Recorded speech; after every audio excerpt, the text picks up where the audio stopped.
I wish good things to you who's watching this. I am Alexey, and we are in the last day, in day 7 of the round 2 of 2025 Carcassonne Champions League. We're about to watch how Tito Arce will be trying to defeat former world number 4, the semi-finalist of the 2023 World Championship. Self-evident, this is his new screen name. Well, the reason why he needs a new screen name is actually very interesting, but maybe we can talk about later.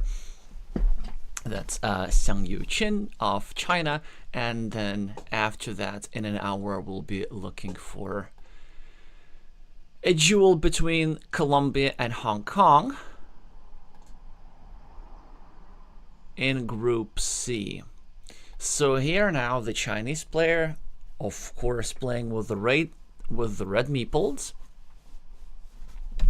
making life already quite difficult for his Chilean opponent. Tito, of course, is also an expert with a peak rating of over 600, but self-evident with a peak rating of over 800, happens to be one of the strongest players in China. Well, now that I look at this position, it's not really that bad for Black. Black, of course, has 0 points on the scoreboard, which is not great, but a 5-point monastery will certainly alleviate some of their pain. Potential 3-point road raid goes through that monastery, which self-evident now cannot claim. And an interesting decision here from Red. So he chose to use this triple tile to try and shoulder all these shared constructions away from a potential invasion from Tito, who, by the way, would have not invaded, but he would have finished a 4-point city, started a new one. So this move already accomplished something. It has one downside in the sense that it makes it harder for Red to go ahead and find a tile that goes here that would connect his 1-point city with a shared 12-point city, which has 2 black meeples on it, or will have 2 black meeples on it once the tile is drawn here, and just 1 red meeple on it for now. Hi, Helga. So what is Tito supposed to do here? It's actually quite interesting. He could score 4 points over here, but that would expose an empty city cap for either an easy 4 points, an obstruction of the square, or for an outright attack to reconnect a second red meeple, or third red meeple rather. But 4 points are 4 points are 4 points. The Chilean is saying that I've had enough having 0 next to my name on the scoreboard. And it is probably the best move, because now self-evident doesn't even get any type of city tile. Of course, this road tile is annoying enough for their opponent, as they're not finishing their old road. They're being aggressive. They're starting a new road, because there's still 5 crossroads remaining to complete all their roads. Also, this road can be completed with a curve straight line sequence, so that they can take advantage of the existing road end. And most importantly, they're now trying to block this guy over here. There's still 3 tiles remaining that fit into this square, but it's not just about these 3 tiles. Well, first of all, self-evident could go over here and over here with some tiles and block this meeple completely, but it's not so much about blocking, it's more about defense. You see, before this tile was drawn, and now we see that all the meeples are connected from both sides, of course, so this should be a interesting big city we're fighting for. Before that was the case, there was always the threat of black going over here, and then blocking that square completely, preserving their point majority on the ruin. But with this meeple vulnerable, that is actually not possible, because if black were to go over here, this would give red a platform to block his meeple with 1 point. And now red, of course, does this anyway, but because red did that on their turn, at the very least, Tito has a shot to defend. The move here is probably to go over here and go for an indirect defense, which is exactly what he does. This limits the number of tiles that fit into this square, and this makes this meeple survive a little bit longer. Moreover, if this guy does survive, for example, if black draws some sort of defense tile, like a Dorito with a road that goes over here, or like the tile that he drew now, that's probably even better. He will now go over here, score 3 points for a road, and not only protect this meeple, but also pre-build another 3-point road that goes through this meeple. Yeah, it's actually funny sometimes how sometimes you try blocking your opponent, but it causes them to gain even more points than they otherwise would have. Of course, self-evidence moves was still correct. It was absolutely worth the attempt. Now, because red recognized that black will be getting his meeple back at some point in the game, he tries to be proactive with the farms, because this field over here is going to be worth not 9, but at least 12 points, if not more. Because this city is completed by the Chinese player. Now, of course, a tile will be placed somewhere here. Immediately, Tito, also with a dagger, completes his city. Now we're tied 2 meeple a player. And already black is looking pretty good with his 2 monasteries over here, but very nice field control from self-evident. Let's see what Tito chooses to do here. I do see a strong move. I would say that the move here is just to go like this and sets up another monastery. And now I would question whether I want to place a meeple on this city. I probably do. This move has downsides.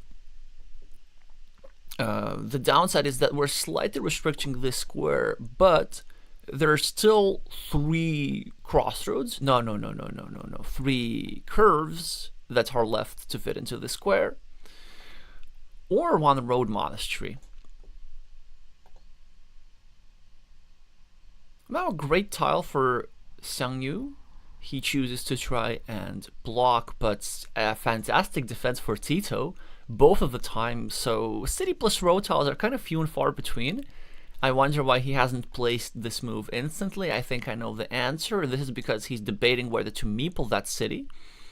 Decide against it. Oh, and of course, he could have invaded the big ruin. Yeah, maybe that was better, actually. Maybe these meeples are not that important. Because the big ruin, it's just worth so many points that it's probably a game decisive feature. 1, 2, 3, 4, 5, 6. But we're kind of running short on big tiles that can complete the invasion over here. So for example, we can see that self-evident does prioritize the invasion. He does not want to go for a quick 8-point city at the bottom or some quick points. And he gets the invasion immediately, and is that just the win? The city is upwards of 20 points. 1, 2, 3, 4, 5, 6, 7, 8, and then 18 points. Yeah, 18 points is the current value of the city, and it will only grow. Moreover, it can be completed. So that's a huge swing in the game. Yeah, I think maybe... honestly, I missed this moment myself because I was just so tunneled on the square and the hope to save our monasteries. But maybe if we were to invade the ruin ourselves in the last move, maybe we can sacrifice the meeple and that would have been okay.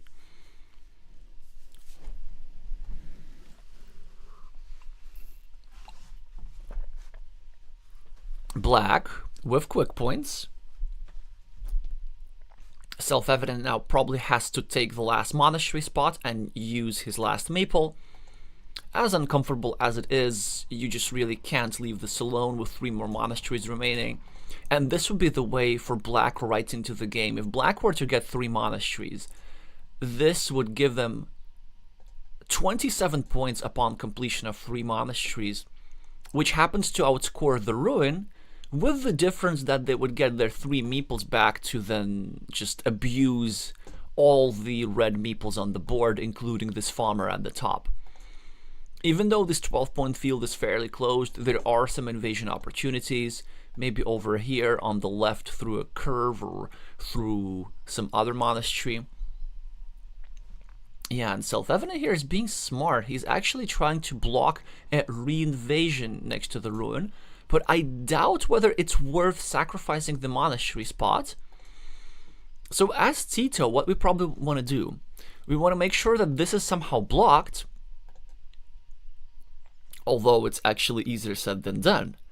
Yeah, I think this move is not about protecting invasion squares, although it is about that. It is now impossible to invade this city. The only possible way is to first of all get something like a straight line here and to restrict the square, and then get a splitter and get a meeple over here, and then get a Dorito with the road.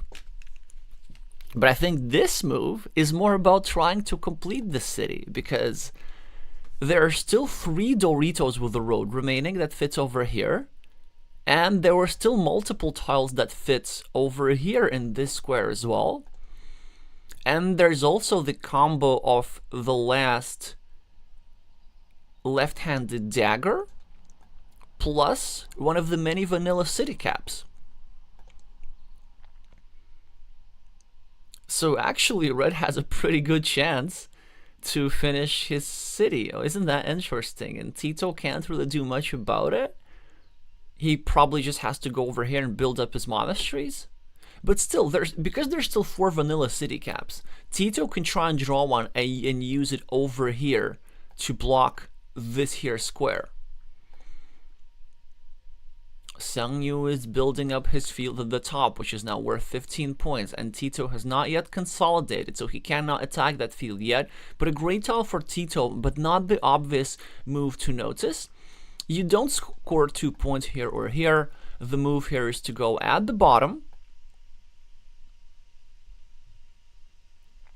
and try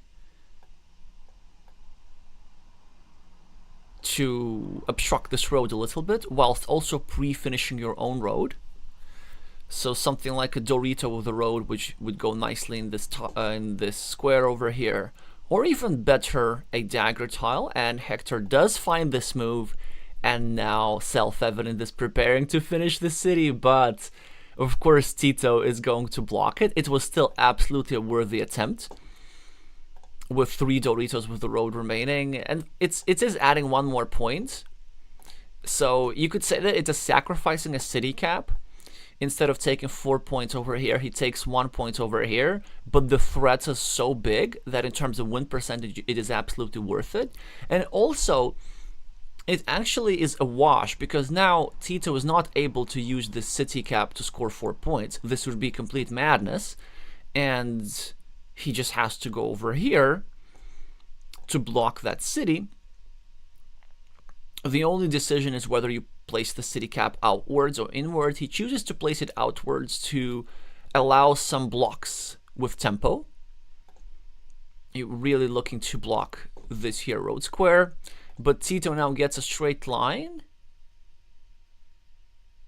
which he could use to increase his blocking chances, or maybe just go over here. Oh yeah, this is way better, because this would be a complete block off a road meeple at the top. So suddenly the tables are turning and red positions becoming difficult. But this could be one of those positions where one side has all the points and the other side has all the meeples. The side with the meeples will be black in due course. So this city, I believe, is either 19 or 20 points. Let's say 20. And the field is 15. It's 35. And the road is 5. So that's 40 points on the board. That ain't no joke. And this ruin cannot ever be attacked.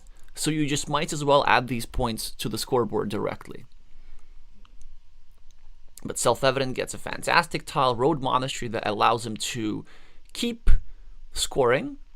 Not only does he get to finish his road, but these 4 points are very nice, and then there are additional threats of meepling city caps and stuff like this. Tito with a great tile by himself. Probably the move here is to not take any of the 4 pointers, but just go here free up his road meeple and threaten a 12-point city, which could be the game decisive feature for him. Self-evident with a curve, probably looking to block up here a little bit, but no definitive blocks are possible. So I wonder if that's even worth doing, because if you place it over here, there are still two tiles that fit into the square. There's the one Dorito, and there is the one splitter. So probably as Tito, you just leave this alone and try waiting.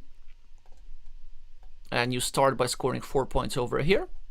Then this creates a nice 6-point field that you can use for yourself later. With the meeple majority, you can go over here, drop a 6-point farmer, and then even hope to connect your 6-point field with the 15-point field of your opponent.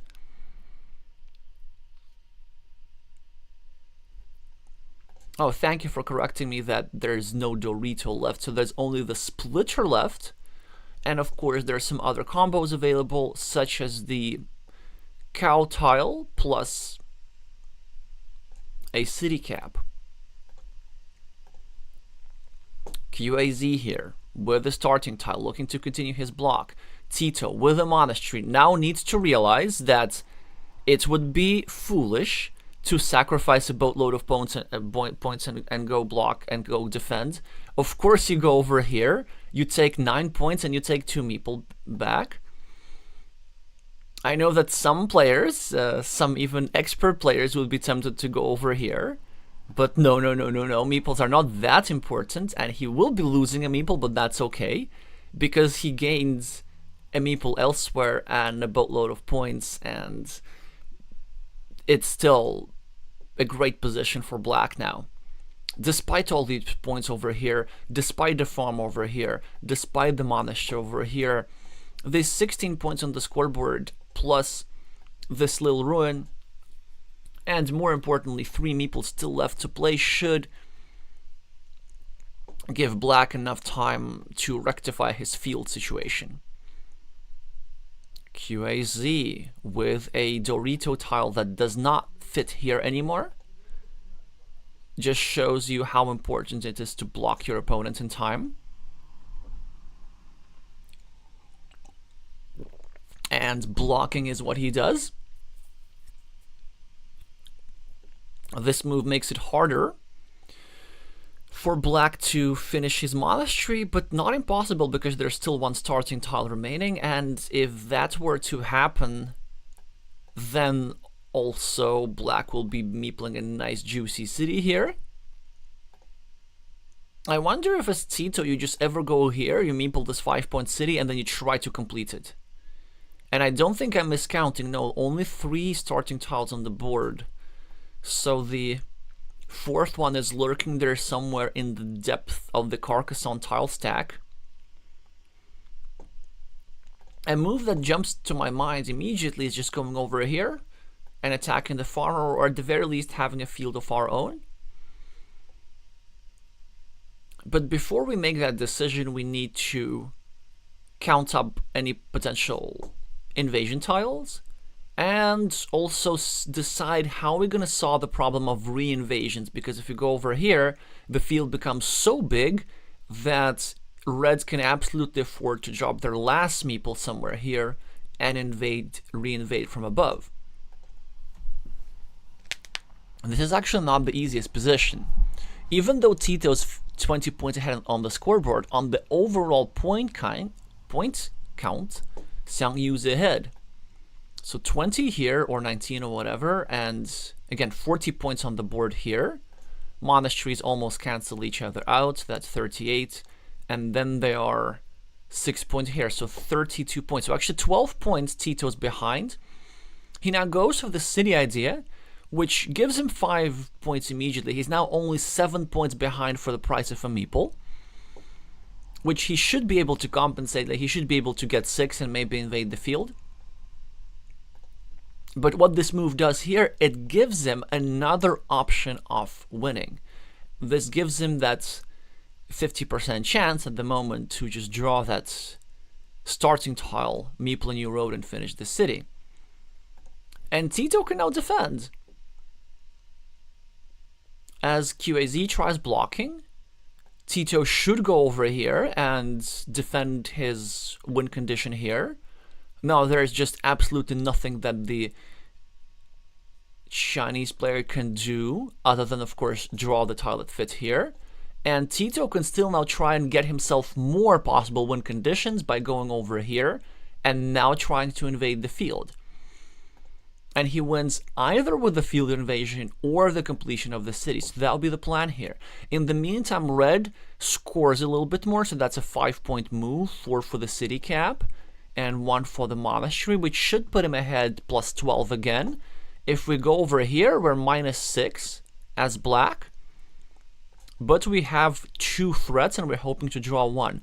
Now, before we do that, of course, we need to double check whether there are still invasion tiles, and yes, there are. I can see 1 curve, which also might be his own invasion tile, but that's actually a great tile to have. Because look at this. If Self-Evident draws the 1 starting tile remaining, and if he chooses to go here with that starting tile, this will still leave us a curve that fits into that square. 1, 2, 3, 4, 5, 6, 7, 8. Yes. There is still 1 curve, but it won't matter after this move because there was a city cap apparently. And red's gonna go over here and block the invasion square. They're just trying to count the best orientation to do that.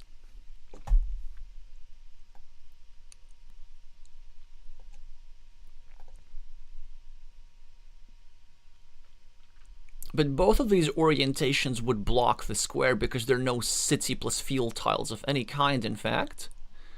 Or city plus field. So basically anything that fits into the square other than a curve. And the sole difference in this decision was whether we drop our city cap for it to be taken or not. So 6 points is the deficit for Tito here, or 5 if this rune is 19 instead of 20. Let's not bother recounting. And the remaining tiles in the deck are the starting tile, the curve, and something else. But the starting tile is drawn by QAZ, who will be winning this game. Isn't that interesting? Still absolutely a worthy effort here by Tito, but it won't be enough as both of his threats fail, both the field invasion, and of course it's also hurt mentally a little bit to have drawn an invasion tile that fits here. Yeah, this move here from QAZ was actually very strong to leave the city cap open, given that there were still 2 city caps remaining.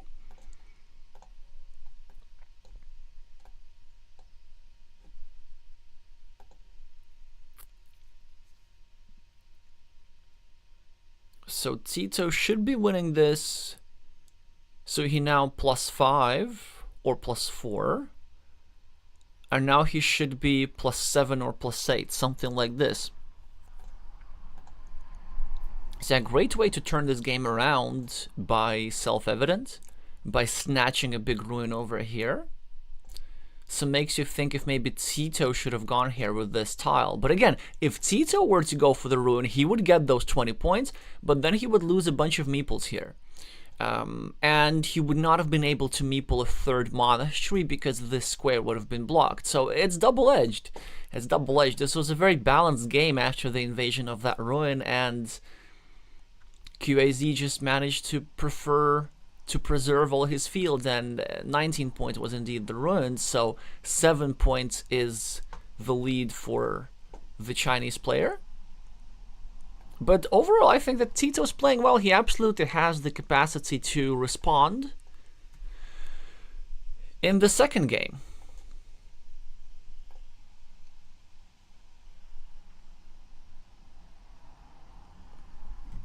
I also just wanted to point out that the invasion of the field was absolutely worth it because there were still many tiles that did not allow a block. For example, if, as I said, if QAZ were to draw the starting tile, then this would still leave us a curve for connection. If he were to draw the city cap, then no blocking or no restriction would not be possible. If he were to draw this tile over here, then he would have restricted the square to a 50-50, still allowing us to draw a city cap. So then we would still have a chance to invade. Yeah, I'm very curious to actually calculate the real win percentages here, because a lot of that in the end game depends on not only the tiles that player draw, but the order in which they draw them. So for example, there are even some scenarios how Tito completes a city here. Okay, let's forget about the city for a second. Maybe Tito goes here, but then QAZ can re-invade from this side, hoping for a starting tile here or a tile over here. Anyway, let's go to game 2, which I want to think has started.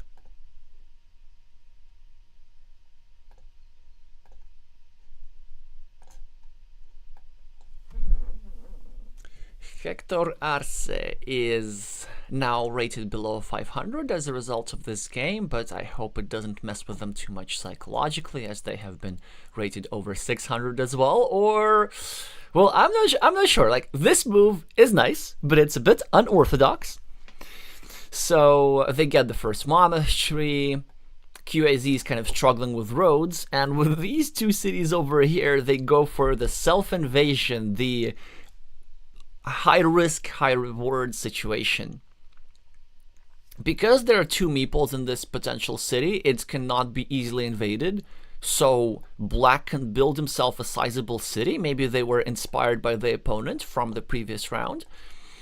But if the meeples do get blocked, which is of course something that the Chinese player is now trying to organize, then two meeples get blocked instead of one, and then you get yourself into a severe meeple disadvantage without sufficient compensation. But QAZ starting a new city, Tito now with a curvy city cap tile. If they're gonna go for this idea, the best move that I see for them is actually going over here, leaving the city cap next to their city like this, and meepling the road, trying to fight for a big road, which conveniently goes through their monastery, because in the future they can get a curve like this, drop a meeple here, get a straight line, and then have the 8-point road all for themselves. Red could also do the same, but then the side effect is the same, building up black's monastery in the process without black having to spend a separate move on specifically building a monastery. There is another move available that will be simply going over here, but you really don't want to be doing that. Oh, look at this, he finds it. You really don't want to be doing this, because that would expose the square to the block way harder than it needs to be. And Tito gets immediately rewarded for the city building. It looks lucky, but it really isn't. There were still 8 tiles like this available. But he does get one of the best ones. The one with a shield. And he gets to complete his lovely city, or does he? Actually, as Tito, I think you sort of roll the dice, you can leave this open. It does not get blocked very often. You can actually be even more aggressive and go over here and invade Red's city, but he decides that even a small chance of getting blocked is not worth it, and that's because he will be already 18 points ahead on the scoreboard, whereas this city over here is not that valuable. It will be worth 10 points, so he prefers to have a sure slight advantage rather than a big advantage but with a tiny chance of not working out. Now that we know the run out of tiles, of course, this would have been triply better, because he would have thwarted QAZ's development here and then continued his own city in the safest way possible. But hindsight, of course, 2020. He's now starting a new city, and QAZ gets on the scoreboard a little bit with only a slight disadvantage. A real awkward position here for black, but he had to start a new city somewhere. And with the city cap, he sort of consolidates a little bit, now looking to score 6 more points. These two monasteries are equal, so around 10 points is advantage of Tito overall. Maybe a little more than 10. No, it is actually 10 because these roads are sometimes not connected. But then let's say if the roads are not connected, then suddenly this black monastery is controlling this red meeple, and he's also controlling this red meeple as well. So it's really not in red's interest to separate these roads in the first place, despite the fact that there is a bit of a point difference. 2 for black, 5 for red already. QAZ with the Dorito tile, and an easy move here, really. Normally in a situation like this, you just want to start a new city at the bottom. There is, of course, a chance of your opponent drawing a city cap immediately, which would not only give him 6 points in a meeple back, but would also restrict. What is that? What is that? What is that? Xiangyu, what is that? That seems to be an awfully passive move for a top player. I mean, it does expose an attacking platform against this city, but then what?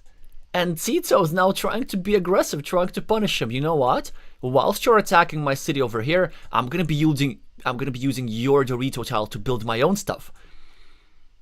And that is absolutely a fair thing to do. Yeah, I really wonder why QAZ was afraid to make the standard move.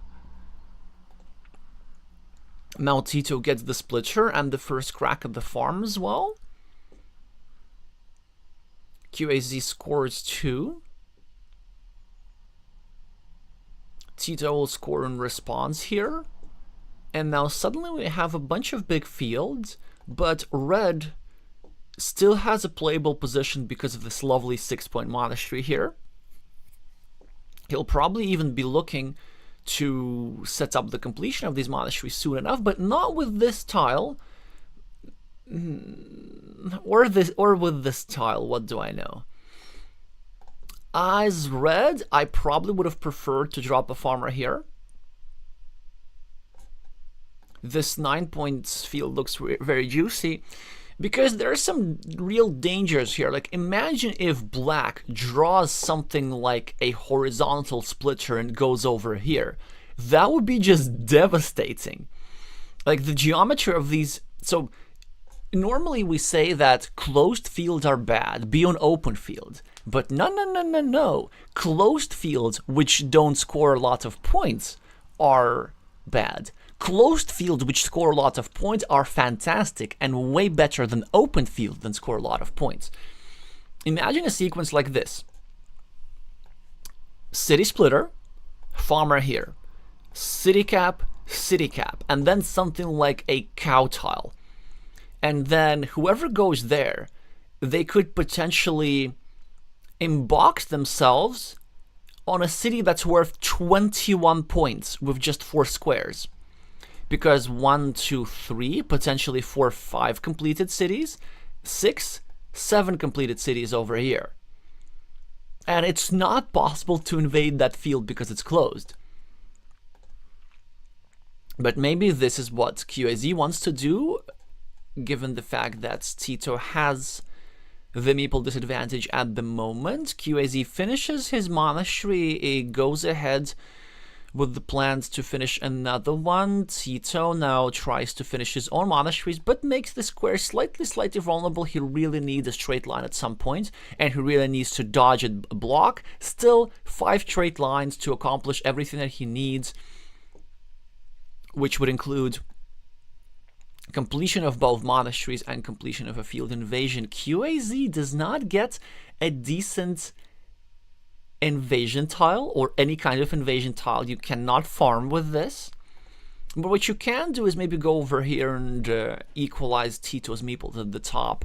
So when you are in a meeple majority, you really want to try and have as many of those shared features as possible, because it just kills off one pair of meeples, one for you, one for your opponent. And then the meeple disadvantage for your opponent becomes more pronounced. 2 against 4 is definitely worse than 3 against 5, for example. And it's definitely better than 3 against 2. Wait, then... No, it's better than 1 against 3. Yes. Interesting move here from Black. I guess Black is now not looking fondly to his chances of finishing this city, and now decides to simply go for a little mini battle over here, and oh dear, QAZ is now trying to block everything over here, and Tito does not get any sort of defense tile, and it looks like things are about to get difficult for the Chilean. Because this tile, of course, is not going to be used here by Red to finish the monastery. It will be used not here to finish his 4-point city. It will be used over here to block this monastery, No. Well, that's interesting. What is Tito doing here? Why is he blocking his own field? I don't get this. And now he's saving his own field. What was that sequence? I mean, this move clearly just plays against Black's best interest, because now that Black's farmer is blocked with 6 points, he's looking for expansion, and he's looking to just get something here and maybe get this thing over here. The only explanation that I can possibly have is that his long-term plans involve drawing one of these 2 daggers that fit into this square, and then later connect to the main field of Red.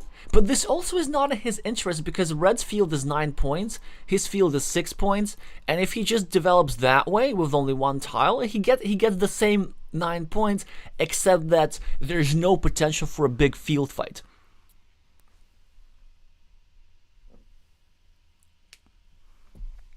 Hi Small Red Van, hi Glovier, hi Agatha.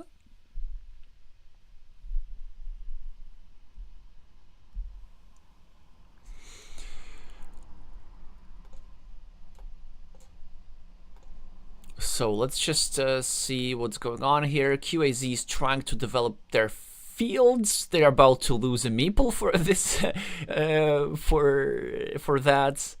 Yeah, of course Tito's gonna block here. Really not sure what that was about. Yeah, some players make very, very interesting decisions here today. I mean, I can sort of kind of understand that move, but I would have preferred something more standard, which is just dropping the city cap in the field. Really, that 1-point meeple here is just not as valuable.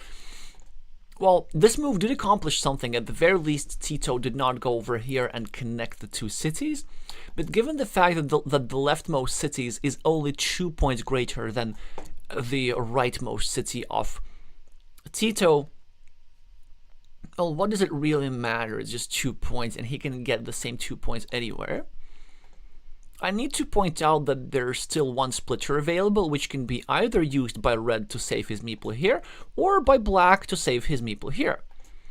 Also an interesting situation with this city. This move actually from Black was very sneaky, because it's a very flexible move. It is saying that I'm temporarily blocking Red's monastery by sacrificing my own city, but not really, because if I so choose, I can actually build up over here, and then draw the dagger myself and complete it. And speaking of daggers, one is drawn by QAZ. It's not the one that fits into this square, but it's the one that would have fit into this square, but of course he now has other intentions about it. Tito has a lovely tile. He can decide whether he wants to go over here and build up his city, but now that the dagger tile has been drawn, there's no point of building up the city really, because there's nothing that fits into the square anymore. So as lovely as this idea was, it's just no longer possible to realize. A move that you're looking for, potentially as Black, is just going over here for 3 points, quite severely limiting Red's field, and also making it harder for Red to complete his city. There's still, of course, a chance of a cow tile being drawn and a bunch of Doritos that would unify all these cities and give Red a big ruin, but because it still requires 3 quite specific tiles, Black would be able to block or invade later. So this is probably my move of choice. And this is not my move of choice. It looks like a bit of a misguided priority here. He just wants to try and defend the square, which is not even a real defense. But wait. Like, think about this. You're sacrificing 3 points to defend 2 points. No, actually, to defend even... No, like, I can't even... Or to defend 0 points. Like, imagine if he draws something like a Dorito with a shield. Then he won't even go over here, because placing a tile over here gives him 2 extra points by equalizing the cities. And placing a tile over here gives them the same 2 points. So I think it's like a psychological thing, because very often players think about invasions as something that's very necessary to accomplish or necessary to prevent, because it's an invasion, it's so aggressive, you're taking away something from your opponent. But again, any move that you make in Carcassonne, invasion, defense, whatever, you're either scoring a certain number of points, or you're decreasing the score difference by a certain number of points, or you are losing a certain number of points, or you're preventing your opponent from scoring a certain number of points. So it's just that. In the meantime, we have another interesting field at the bottom. So Tito was setting up the city for a long time, so their move worked out quite nicely, but QAZ quite wisely decided to drop a farmer here to equalize that city. And now it is absolutely against Black's interest to unify that field with that field, which is why our Chilean fans will be happy to find out that it is, I think, no longer possible, or at the very least difficult to accomplish. So we do have still one dagger that fits into this square. Oh yes, we very much do. But if Tito draws it, of course they're not going to place it over here, they're going to place it over here instead for easy 4 points. Also, I need to point out that Tito is doing pretty well on the scoreboard, 6 points ahead, and the monastery over here. He's also now setting himself up a splitter. Now that he has blocked this square, he can safely use a splitter to recover his meeple over here, knowing that this red meeple is permanently blocked, because this kind of dagger has already gone out. QAZ tries to do something which is interesting. I guess they're trying to go and unify the fields that way. And Tito could have blocked, but they chose to take 4 quick points, which makes sense. QAZ now drops another farmer, which also makes a lot of sense. Tito continues his city, QAZ invades, and now the play with the red meeples, just like in the last game, has full and undivided control of the fields. 12 points at the bottom, 9 points at the top, so 21 points in total, and we will be seeing how the Chilean player tries to win without fields.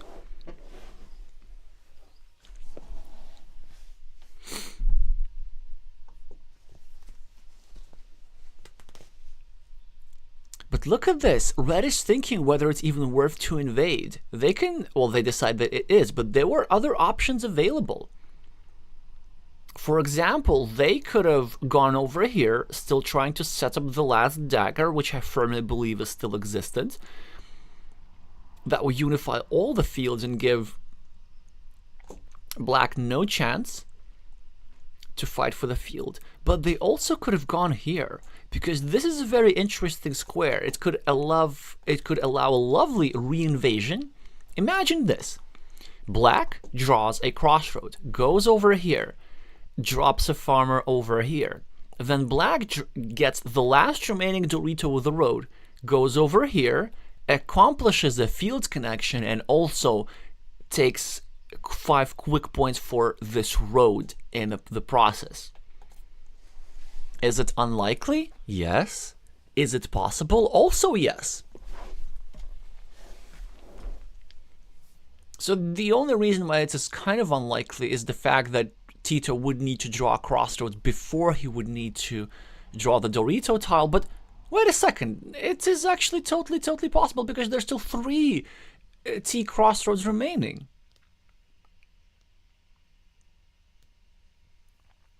And there is indeed a Dorito with a road remaining. QAZ now with a scoring tile.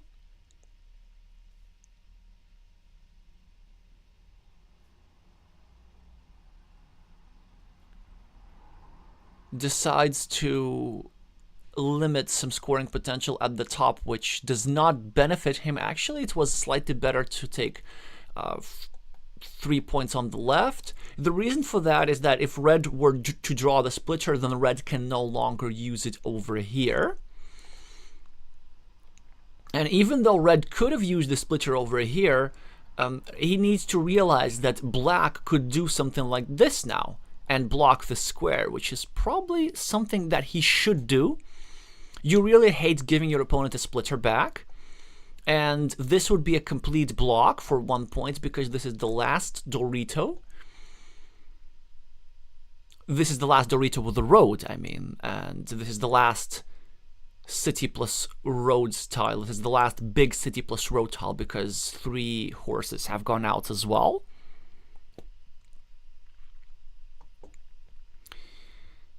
Yeah, Glovier is saying, I don't think that black needs the field to win the game. Yeah, it is quite possible. That's a great move from Tito here. Wonderful recognition. So it kills off these options. And look at this. Like, if QAZ drops a splitter, they will deny themselves 4 points. So it's going to be very instructive because when you have multiple options to score 2 points or 3 points for a road, you need to check how that shapes the board.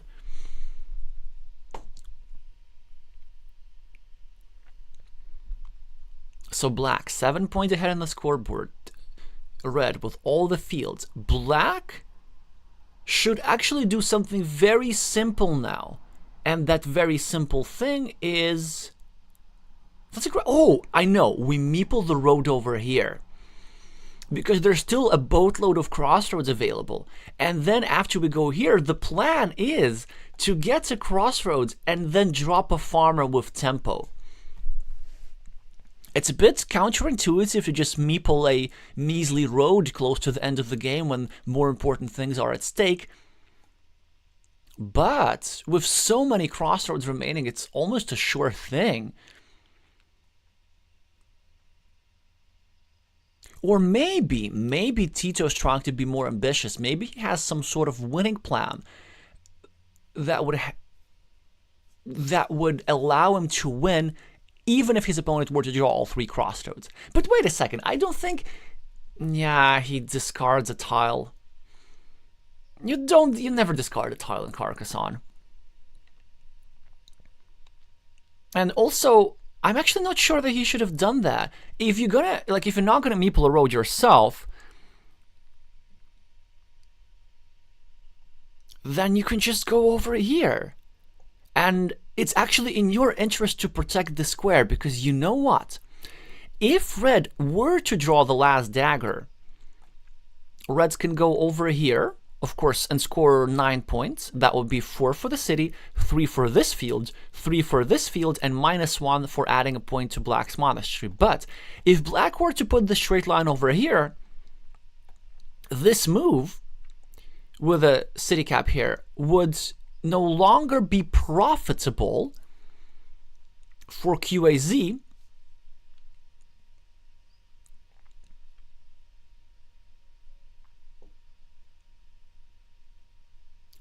because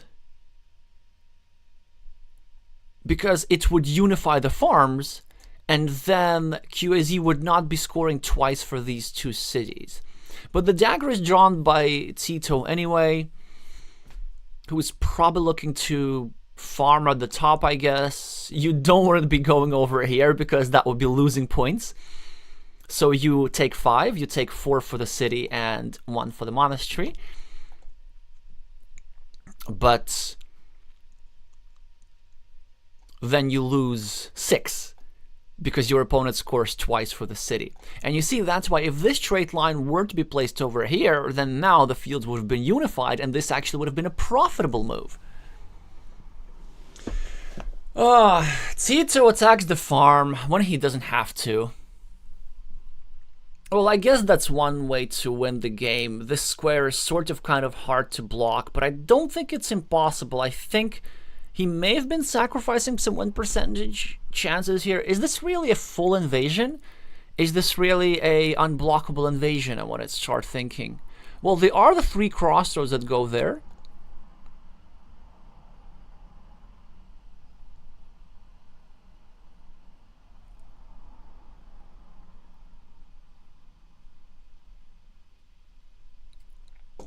Oh, by the way, Wiseman is saying nice move by Q. This one over here was just to make sure that Tito cannot meeple an 8-point ruin with this move over here. So that was actually a defensive move, which was quite nice.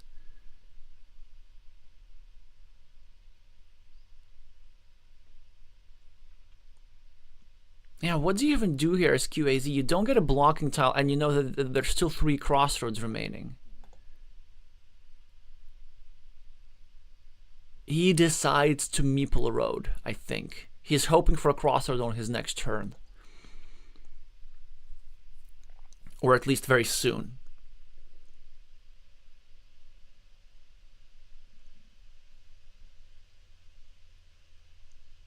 And there's also a curve available. This is quite important. But here's the thing. This invasion was not 100%. Wait, 1, 2, 3, 4, 5, 6, 7, 8. I see only 8 curves. So if QAZ is going to draw a curve and place it over here, that's going to be a complete block. Okay, Tito now actually has to invade. I don't think we now can afford to score 4 points. He has to go here, invade, and also meeple this road.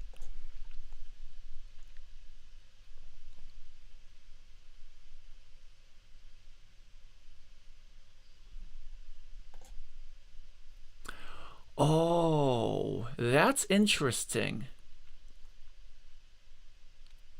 So Helge is saying red can take the insurance road, but would that be enough for red? Yeah, actually it would be, because from red's perspective, think about this. Every single invasion tile in the tile is an invasion tile. So you know that black will be going here for sure. And by placing a meeple on this road, you're actually allowing yourself to score a little bit more. Sadly, of course, self-evident with a curve is not even able to reinvade the field. The 2 remaining tiles are crossroads, crossroads, and something else. Something else is not a straight line, I can tell you that. I wonder if this is some sort of city tile that could grant him a reinvasion. Oh, we see a miscount. I'm not even gonna bother recounting. I'm pretty positive there are no daggers remaining. Yeah, so the Chinese player, I guess, was going to lose this game no matter what. But this also should make Tito panic a little bit. Yeah, the city tile was the tile over here. Oh, I guess there was one chance how QIZ was winning, but it required a very specific tile sequence for 1 in 20 chance. So with this move over here, upon invasion, he could hope that black has this tile in hand, in which case black would not have been able to invade. And then on the next move, if QAZ were to have a curve, he could go over here and block this invasion square. So 1 in 20 chance of killing off this meeple. And then he could hope that... Yeah, but then Tito still gets like all the good quick points and stuff. I don't know, I don't think it was really possible to win there from red. Yeah, you see, like, this invasion was actually only 12 points, although he did get that road which the Chinese player could have gotten. Overall, really well played by Tito. This seemed to be a little bit unnecessary, or completely unnecessary, It gave him, I think, like a 3% chance to lose the game perhaps, but really, really not a big mistake at all.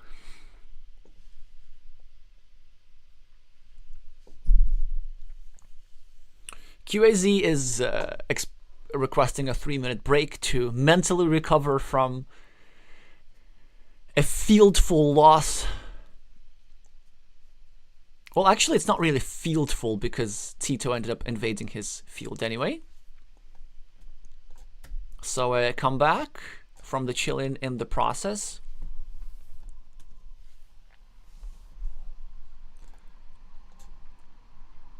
Yeah, some other interesting points about this game can be made. One move that I really liked from Black, which really worked out, is this move over here.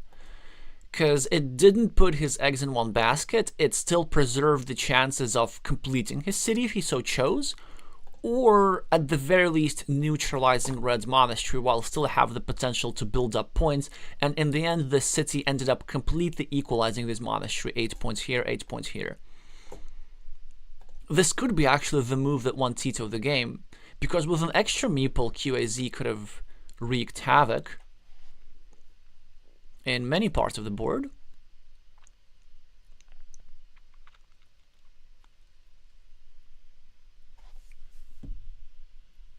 High self-evidence.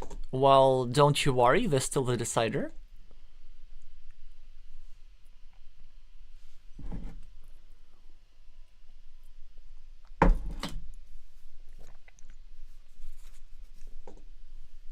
So the score is 1-1 and anything can still happen. Alright, since we're having a break, I guess I'm gonna get myself some hot beverages. So I'll see y'all in about 70 seconds.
So the game 3 has started.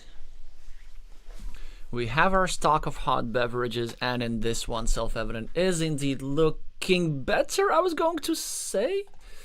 A bit of a non-standard move here. I wonder if you just meeple this road instead and leave the city cap open. I guess that would be the more standard thing to do. But you get the road anyway. I guess he didn't want to meeple the road because it could be blocked, but it doesn't get blocked that often, because if Tito were to place a tile over here to block the square potentially, then he would be sort of kind of obstructing his own city. In any case, QAZ is doing really well here with 12 points on the scoreboard, a monastery, and now let's see how the Chilean player manages to come back from an early deficit. Well, the standard move here that I'm thinking of just going here, maybe even with a meeple. Oh, yes, yes, yes. Tito knows his stuff. I mean, this move is totally okay without a meeple, because sometimes you do lose your both meeples here, just because one of the tiles that fit there has already gone out. Or maybe not. You can just draw the tile immediately that you need. You still have chances to finish your city, or not anymore, as QAZ of course is going to invade, but at the very least these roads will give some compensation and solace for all our Chilean fans. I wonder why Red has not invaded yet. Maybe they were adjusting their mouse or sipping their coffee, although you wouldn't really drink coffee now in China. It's like 8 p.m. or something.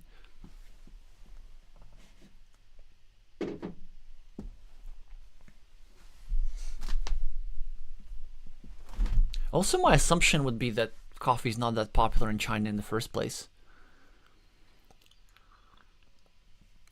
At least during my 10 days there, I don't think I've seen a cup of coffee.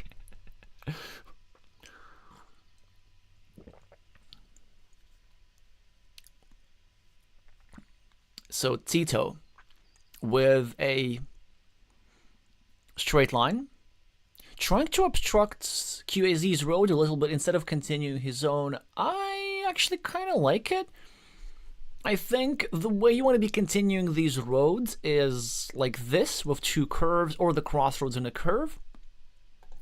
And because there's no real way to continue a road here without slightly obstructing the other. I think that was his concern. QAZ now building up his field and his monastery at the same time, but Tito with a monastery of his own and some interesting decisions again. So we could go for one of these squares and equalize Red's monastery in a direct fashion. This would have the advantage of scoring 6 points and controlling the city cap. But this has the advantage of, well, this has the advantage of scoring maybe only 1 point less, but controlling this city cap of your opponent and also supporting this city cap. The only issue with this move, and is that you really want to be turning the road tile with the other way. Or maybe not. Like, normally, yes, normally this is the case. But in this particular position, this could be fairly interesting, because I note that many of the tiles that go into the square have gone out. And because of that, we might be going for an unusual type of block with a straight line and a curve here like this, with some tile runouts. So maybe limiting it to a starting tile.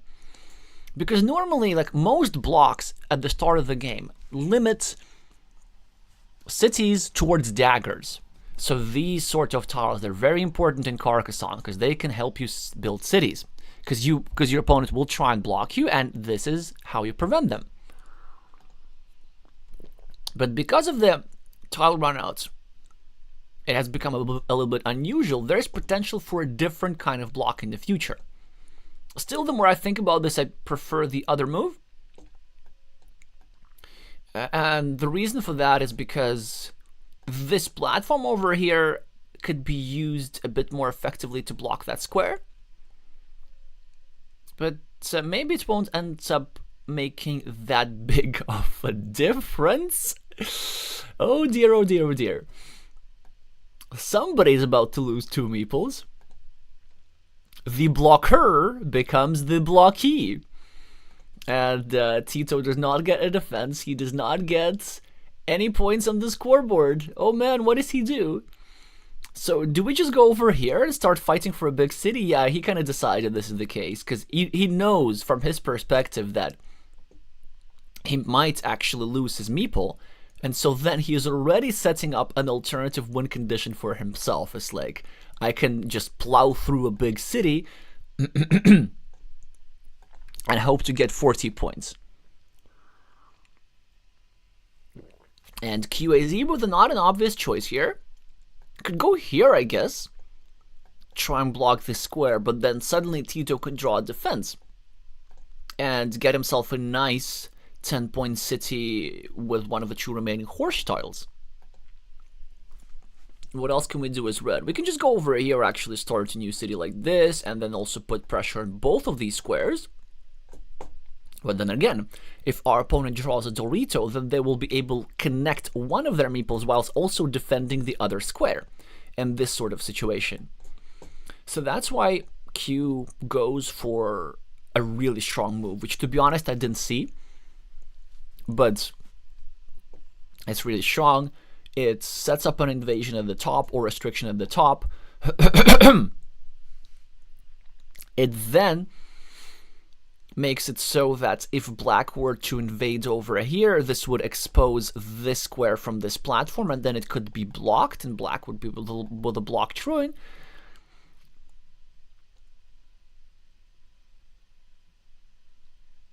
So there's really not a lot that black can even draw. This was also an excellent pre-defense by black, because he's kind of recognizing that he's soon to be blocked, so he prefers not to be fully blocked. And both players are playing really well so far. It's just only one of them gets stuff on the scoreboard. Yeah, also the additional merit of this move is dropping a city cap next to his field, or in his field rather, and even closing down a field invasion spot, which of course does not really matter that much whilst Tito has only 1 meeple in hand, but this will not be the case forever. He will be finishing this road, he will be finishing the other road, there are still 4 crossroads and multiple curves to accomplish that, and chances are he will be even finishing his city, so probably 4 meeples in hand for black will be enough to try and come up with some sort of field attack. QAZ with a cow tile. The low variance move here is just to go over here and equalize everything, but he prefers to be even more aggressive. And maybe try and block some squares here. Not a big problem for Tito as he sets up a Dorito tile over here, but now we have the problem that he needs the Dorito tile in several places, and QAZ now draws the umbrella tile and gets 2 additional points so generously provided to him by black with this piece of road. And now Tito with the Dorito, now thinking what to do. Maybe here, trying to defend this square, because you see after this tile has been drawn there's only 1 butterfly remaining and it fits here, but you really don't want it to be the only tile that fits here.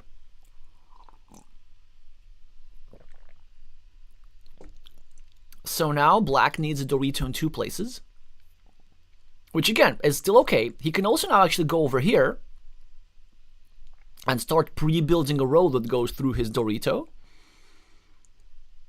And then he can maybe draw an umbrella tile here, get 2 meeples back, and then he can get a city cap, cover up, and drop a farmer, invade through a Dorito, complete his city and his monastery, meeple the 6-point road in the process, or 5-point road rather,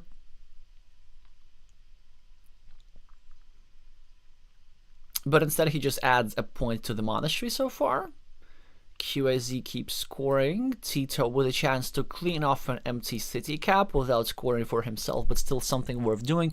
32 points on the scoreboard, of course, is a big difference, but still a playable position for black. Like, what black needs to do is not panic, and what red needs to do is just go over here and equalize this city.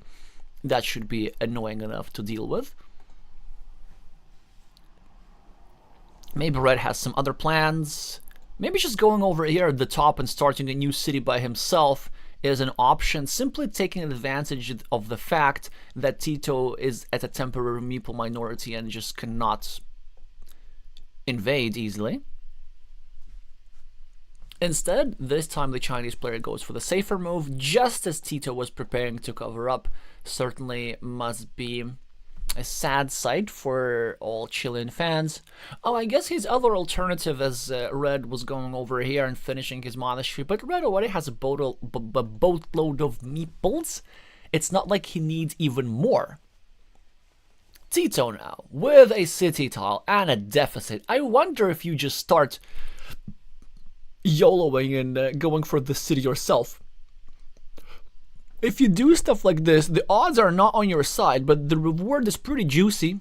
12 points with just 3 tiles. That would be 4 points per tile. It's as good as it gets.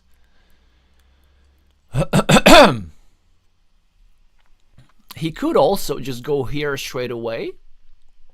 Instead, he chooses to start a simple city, being more conservative. Now that he knows his opponent had a measly road tile, of course he wishes he would have gone over here and YOLO'd it. Also, something that I need to point out is that this city is still alive. So here's the scenario. Maybe Red goes over here and tries to block the square. No, Red doesn't. Red is smart.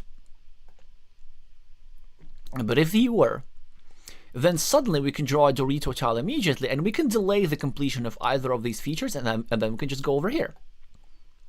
Or, you know, Red can draw the Dorito tile, but that's beside the point. Then we can go over here. And then, because Red has placed a tile here, hypothetically, then this square is restricted, so it's a bit difficult to block.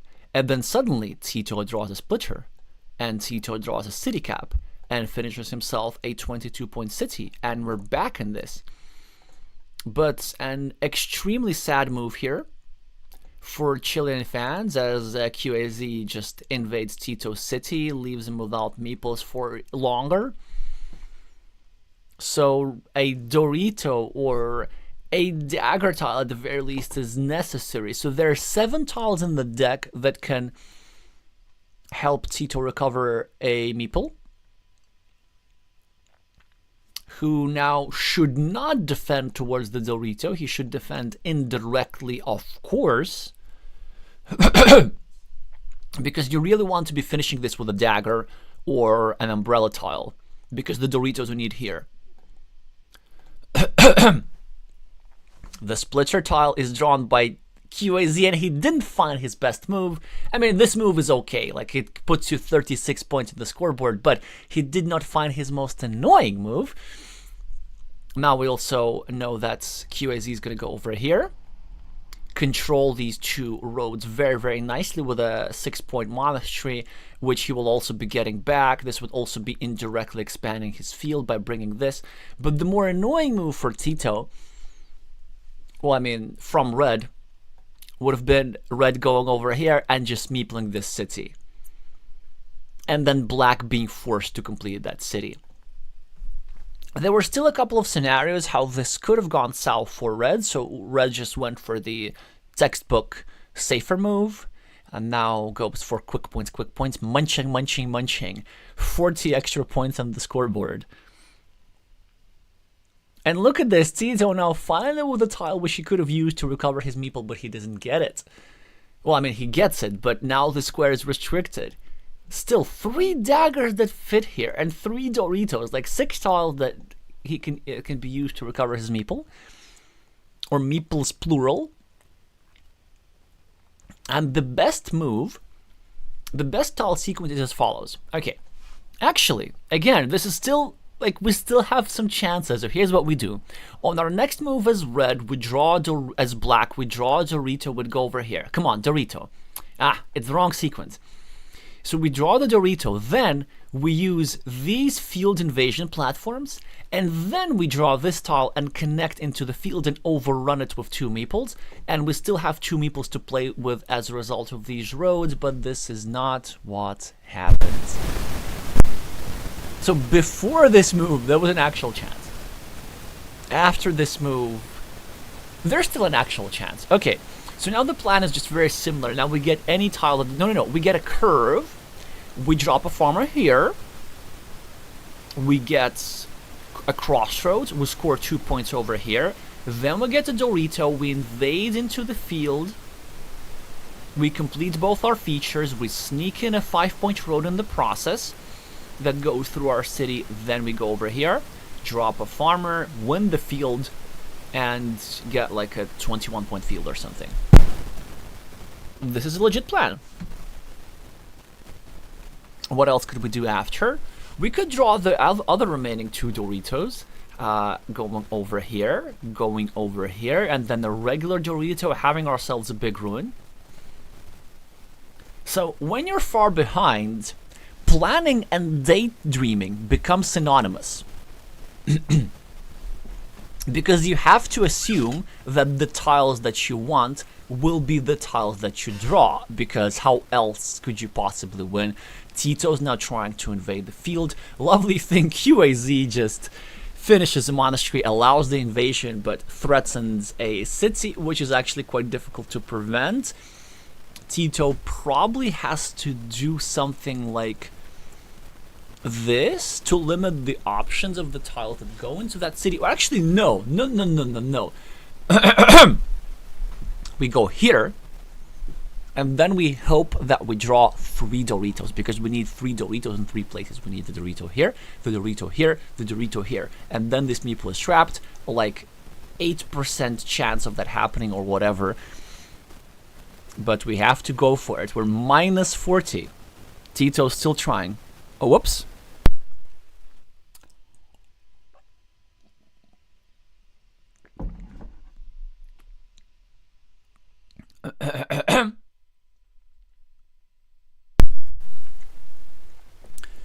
So the noise should have gone at this point. Tito's now weighing his options. Could go over here and go for the big ruin, or he could also go over here, drop a farmer, and maybe sacrificing the 4 points that he would gain through the road, but at the very least he'd be getting the Dorito tile and then invading with tempo. So this is what you want to do.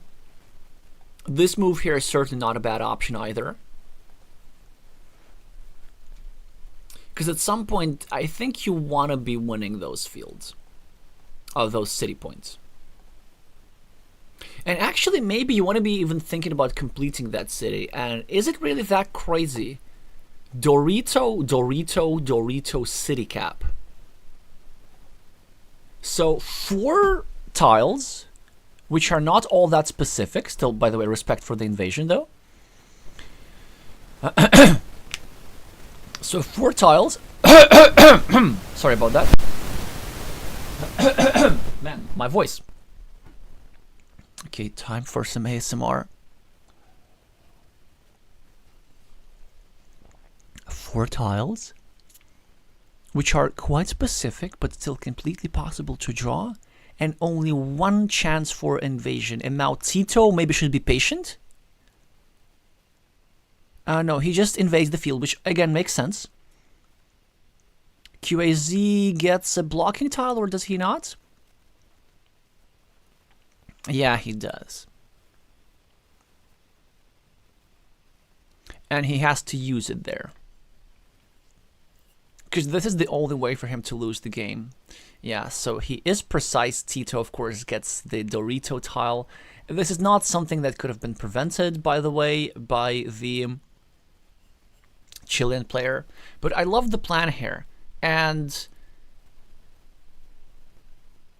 I actually didn't really like this move by red necessarily, because as red you want to wait for black pulling the Dorito, and then black's going to give you the blocking platform himself. But it just so happened that this particular block was unpreventable. Maybe the Chinese player had in mind that there were still 2 crossroads in the deck that fits as a blocking tile so nicely that they're just impossible to prevent. Well, Tito has the field of 18 points. And what does he do here? Oh, I know. How about we go here, and then we try and finish a big city. I think it actually works. It's a medium-sized city, so it's already 6 points. Then we get Dorito with the road here, Dorito with the field here, city cap here. That's just excellent playing from Tito. It won't work, but it was still a great try from the Chilean. So this is how you're supposed to play when you're behind. Actually grab onto that 1% winning chance and go for it. And just sometimes, once every few months, one of those games occurs on stream that we do in fact accomplish that. So Tito now just scores. QAZ successfully completed his invasion, and you see, like, there were still tiles available. Imagine if QAZ were to draw something like a monastery. They would maybe go over here, and then with this tile here, with this tile here, and with the city cap here, we would be getting, golly gee, 22 points, 25 because of the farms, and a meeple back. So things were still absolutely possible. Also, note how Black did manage to get all the 3 remaining Doritos, so this city of red will not be completed.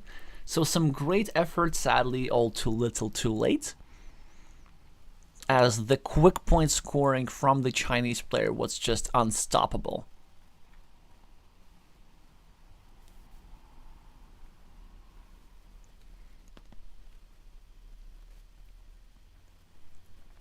Another Dorito for Black, which he can use to give himself 2 points at the bottom, perhaps.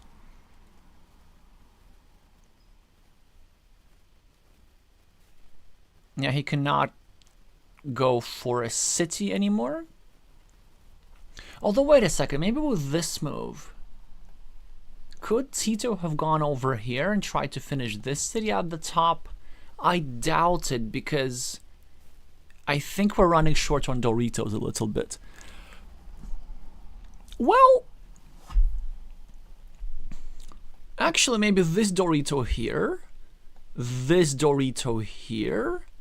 and is there one more? I believe there is a Dorito with a field like this, but it's shieldless. So this would have been 18 points more for Tito, minus these 4 points, of course, that he got here.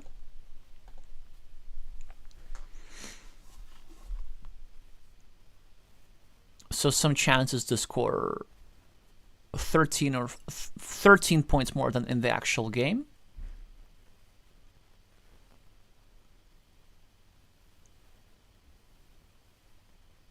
I don't think these 13 points would have made much of a difference. Despite the field control and the superior ruins, the scoreboard is king.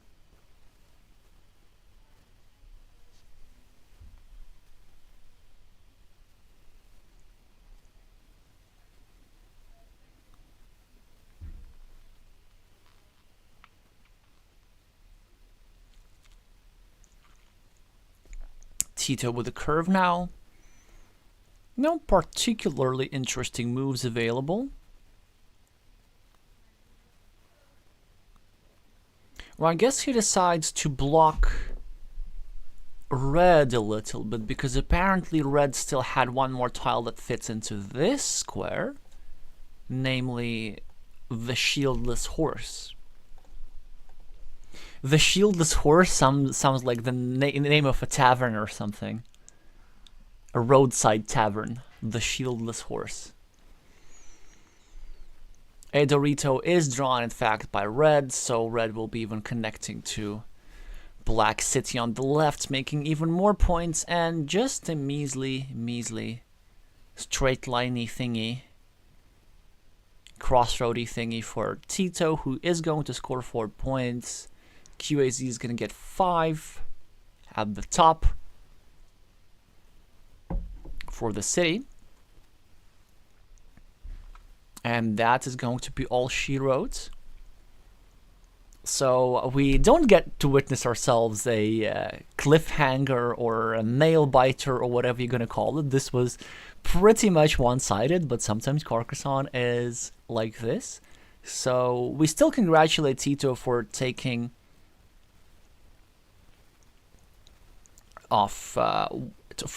one game off the player with the highest peak rating in their group, and they still have a good chance of qualifying, because Tito earlier last week defeated Bogdan Korkan, if I'm not mistaken. And of course we congratulate Self-Evident for winning this match. 24-point difference. Also in the end, it's not like that huge, but it used to be 40 or 50 even in the middle of the game. Alright, Tito 1, Self-Evident 2, we congratulate the Chinese player, and now it is time to move on to the next match. Or it was time to move on, like... Wait, mic again? Oh yeah, I think I touched it. Okay, just a second.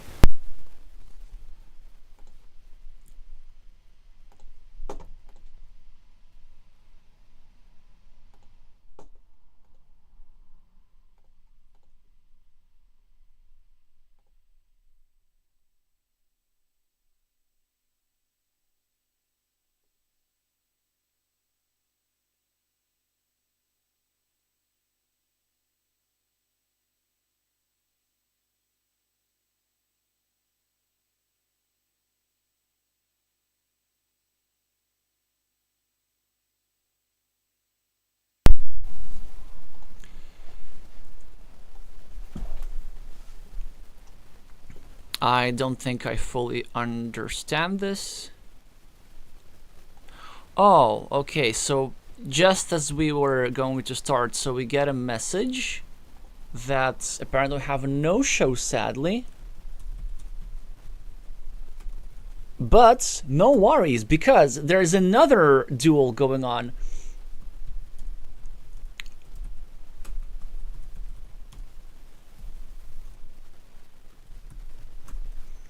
So we still get ourselves some Carcassonne content, because look at this. Now we have the Czech master with the screen name Bossy118 versus the Malaysian expert Kaika87. So we still have some options for ourselves, and it looks like they're still in their third game. The match has been going for nearly half an hour, so they should be finishing their first game sometime soon, or maybe not, as they're really taking their time. The Czech player in particular may be learning that from their teammate Martin Mojžiš, who is famous for being pensive.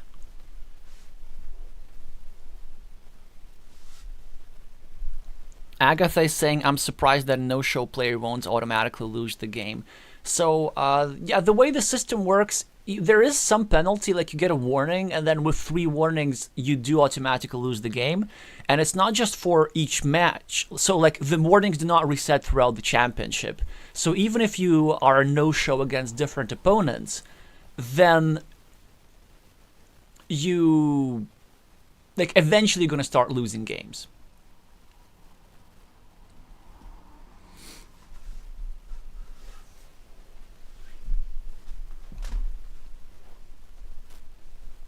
And the reason why we have gotten used to stricter no-show rules is because that in the World Team Carcassonne Online Championship, a no-show of a team is in fact a loss, but it has just practical reasons. It's not to punish anybody. It's simply because scheduling a match for a team is much harder because you need to have 10 people available.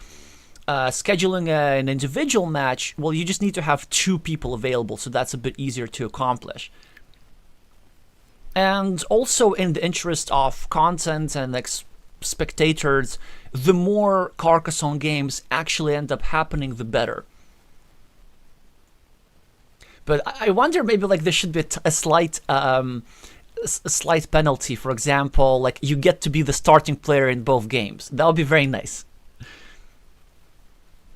I mean, so the person who does not show up has to go second in all 3 games, let's say.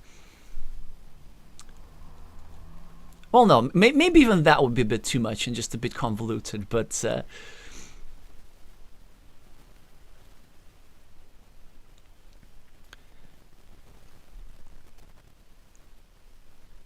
although, like, 2% it's not that big of a punishment. Alrighty, so let's just get down to this game. Obviously, a lot is happening, and Kaik is doing really well here with a lot of monasteries, and I believe that The Malaysian player will in fact be delivering the upset here. But before we do that, I really just want to correct the scoreboard now. Both players with numbers in their screen name. The numbers which have quite mysterious meanings, at least to me. I know that Croatian players love numbers in screen names, and I think all of them have it except for their most famous player, their captain Bluestay.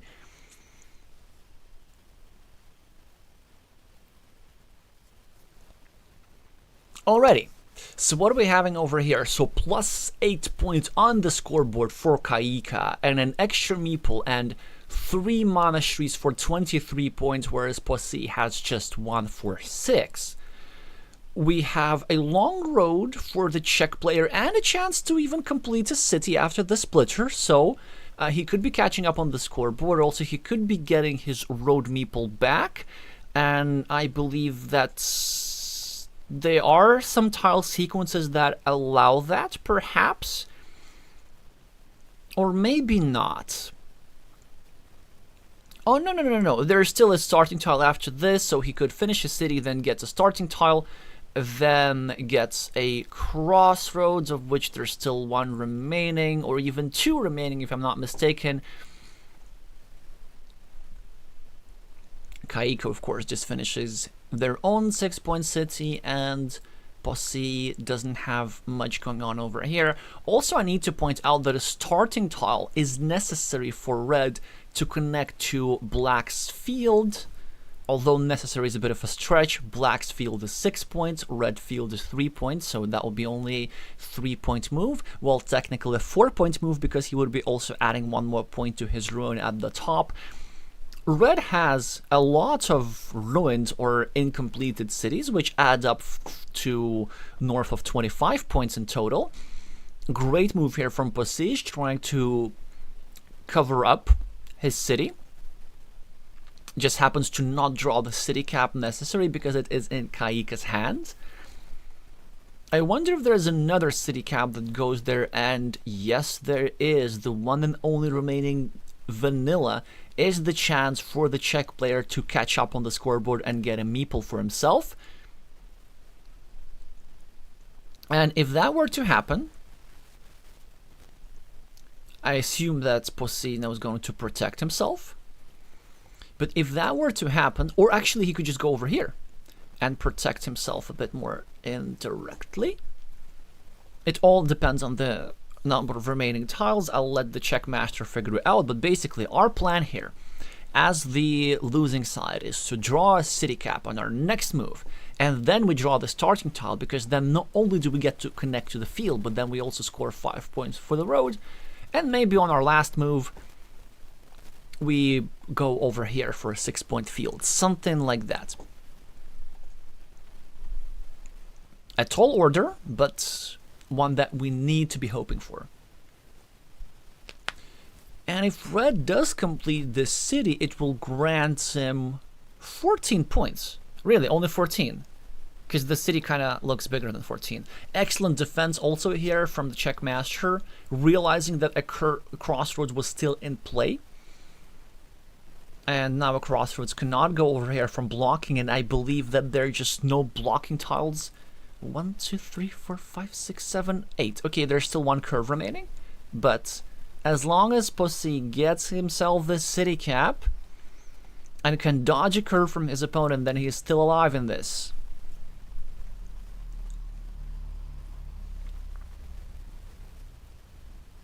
I'm not rooting for a particular player, but I noticed that generally I've been rooting for players to get the tiles that they want to get.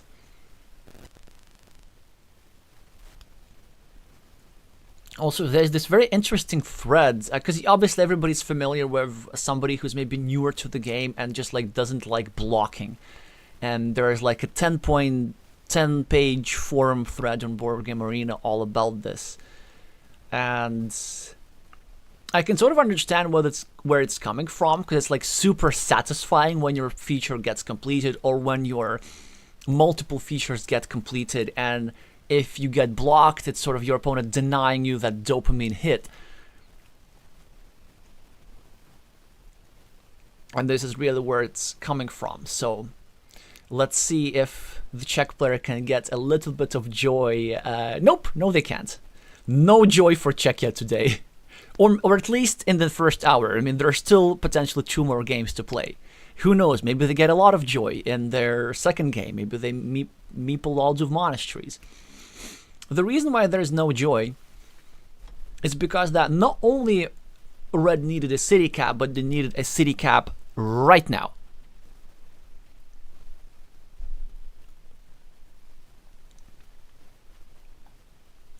And the reason for that is because you need to get a meeple back so that you can score for 5 points on your this 5-point road on your penultimate move, and so then you can still have a meeple for stuff like this, for example, on your last move. Now, even if Red successfully recovers his meeple, it will still end up with a meeple surplus, so not as much scoring potential as he would have hoped for. The one consolation prize about this tile is that it was the only blocking tile available for black. Well, that's gonna be all she wrote, as the last city cap is drawn by Kaika. This meeple will not get completed, or will it? Wait, I need to check something actually. Are there any parallel city caps? And oh yes, there are. So this means that Kaika has to do exactly that to block this city from being completed. So also nice tile counting from the Malaysian as well. And it's also precise to drop a farmer here because there are still city caps available to score quick points on the penultimate move. There's still 1 crossroads remaining to score on the penultimate move. So that would be the most efficient way to use his meeples. He's now trying to calculate it. Also, we're very nicely setting up the last city cap, the splitter, ourselves. So it seems to me that it is absolutely worth doing. Not that it matters necessarily, but you really want to be precise.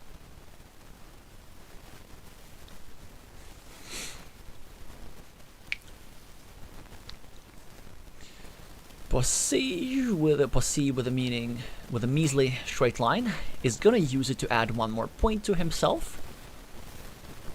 And I think I have a feeling now that Kaika is now gonna draw the world. He's gonna get the starting tile over here, and on his last move, he's gonna make a 12-point move like this, getting himself a 9-point field here, and turning his 3-point field into a 6-point field over here.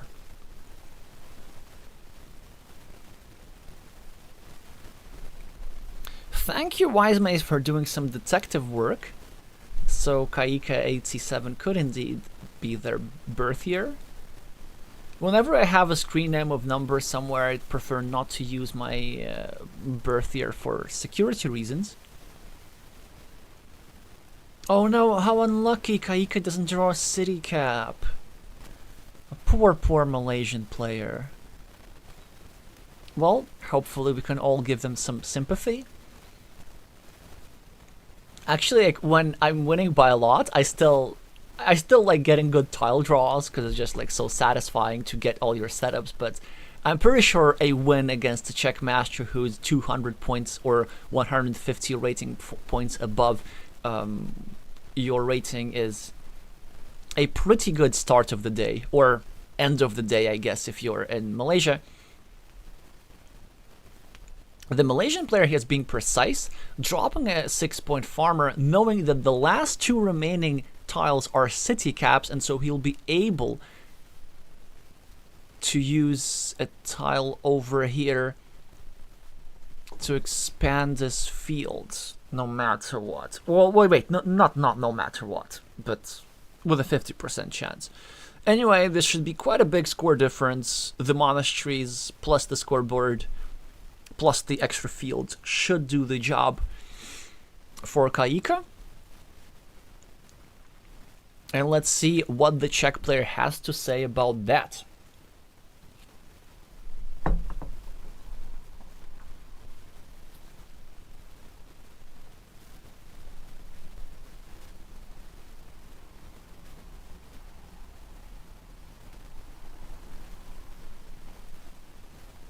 3-minute break is the suggestion.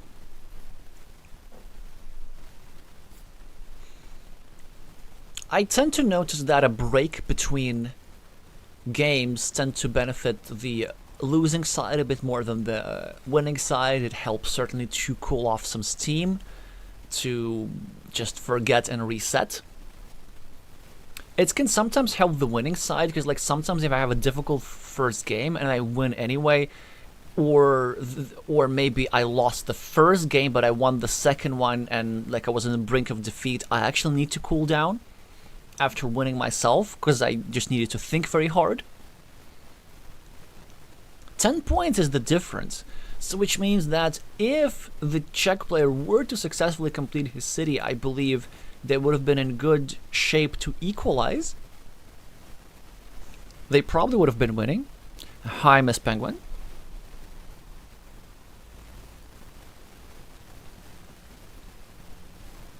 I really like the comparison of Carcassonne with a jigsaw puzzle because, well, that's what it is essentially.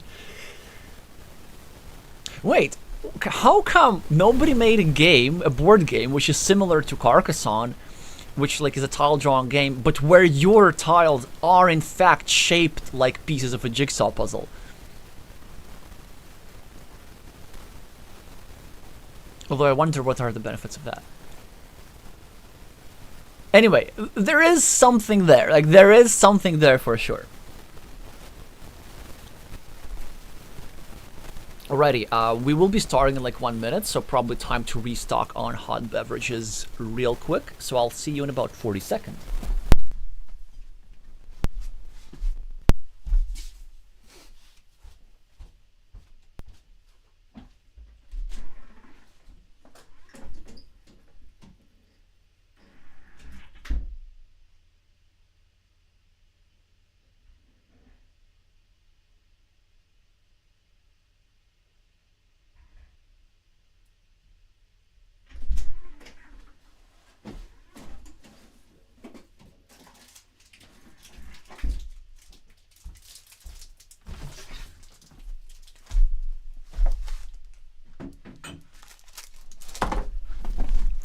And we're back. Let's see if the second game has started. And no, it has not. So it gives us enough time to update the scoreboard.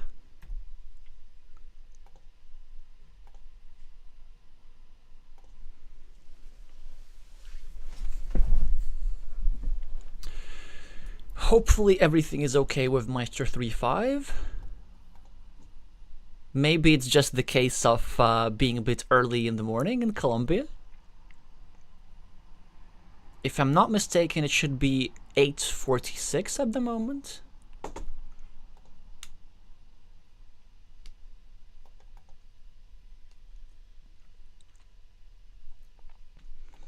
Let's just check if they're online.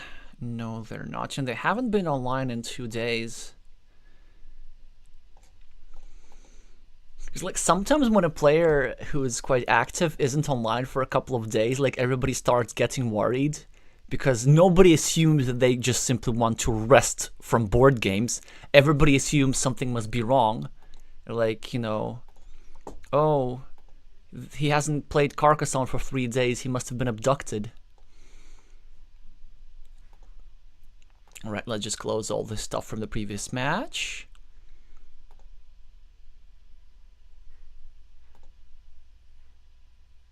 This one we're gonna leave. Posse is asking if his opponent is ready.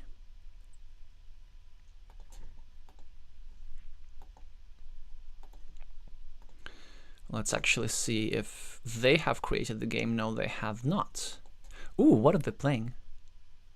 Oh, just Carcassonne. Yeah, sometimes players engage in very interesting arrangements in turn-based games. For example, I recently noticed how one of the top Carcassonne players was playing like a 5-player game with expansions with somebody. Not that there's anything wrong with that, it's just a little bit surprising. Because many players at the top level of Carcassonne are like real Carcassonne purists, you know. Base game only, competitive only.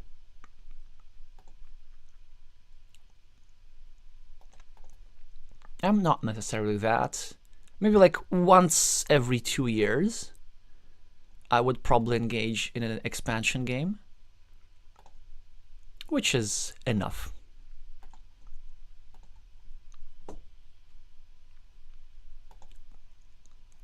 Alright, the game has started. Kaika now rated 498, just 2 points of an expert. Of course, their peak is way, way above that. They know their stuff. For example, do they know the best response in this situation, which is going to the right?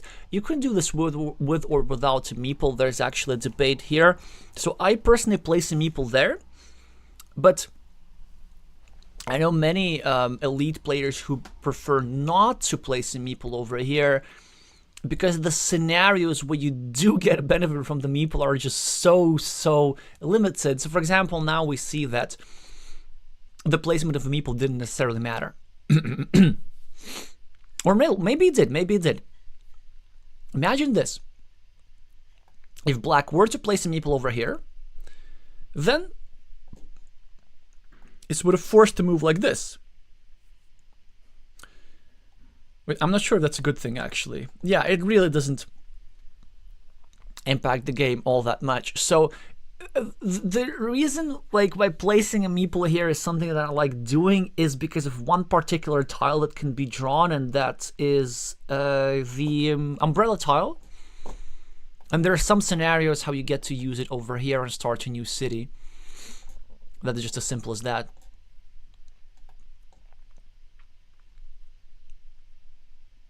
Kaika now with a monastery of his own should be happy to use it over here to equalize Red's monastery, whilst also building up a little bit some threats against the road of the Czech master,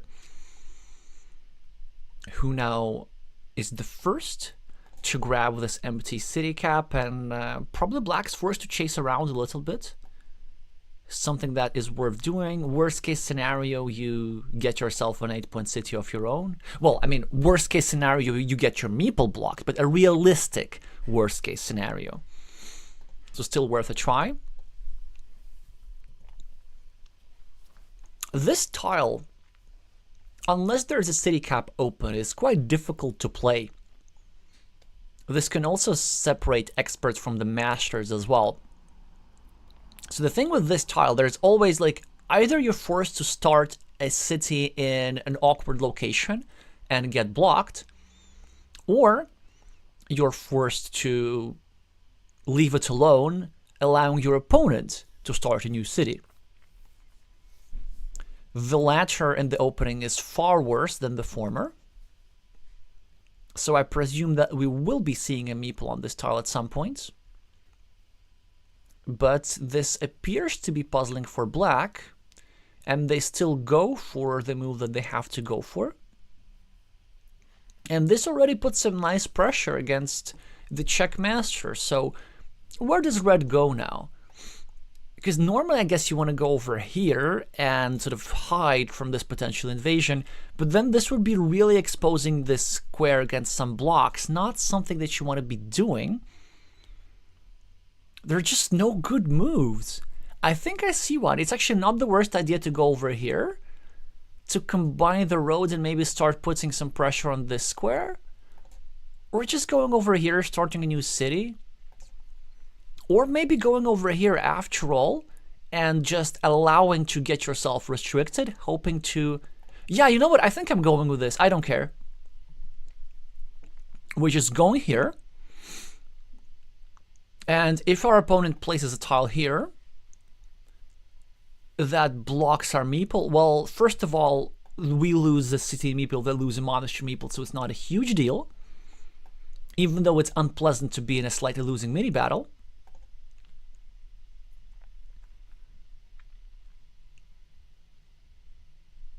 But also, if they do block us, we're still going to have 3 starting tiles to get ourselves a meeple back and complete the city. Yeah, I think this was the move here. Okay, so now we're going to see the first real mistake of the game. This is not a question of style, it's just like this move mathematically loses the game really often compared to the alternative. So of course you want to be invading here rather than blocking. Blocking here is incredibly ambitious. So what black is saying, they're now trying to go over here, over here, over here. Okay, or maybe just here, here, here. That's the plan. So they're saying that they're going to draw 3 tiles to block the square. They're also going to saying that red is not going to draw any defense tile. And they're also saying that red is not going to draw any of the 9 city caps that fit here. So you really hate to be giving your opponent 9 city caps to finish this city, plus an extra road inside this. Whereas this guy at the top has no guarantee of being completed. It still needs 3 Doritos and a city cap over here. So there was a choice between 2 moves. One was going over here and turning this city downwards, and the other one was going over here and just using this monastery square to invade the city, and this would have been the real debate. But yeah, so this is just something that probably the Malaysian player doesn't know.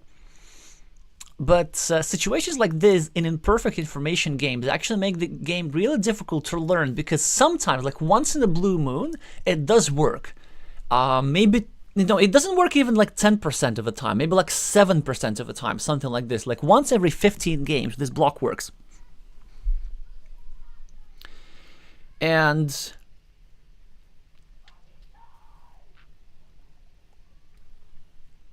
then if it does work,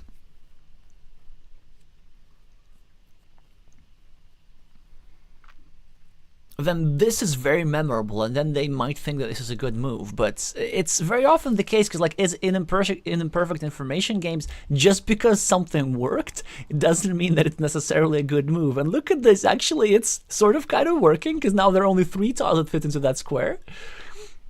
So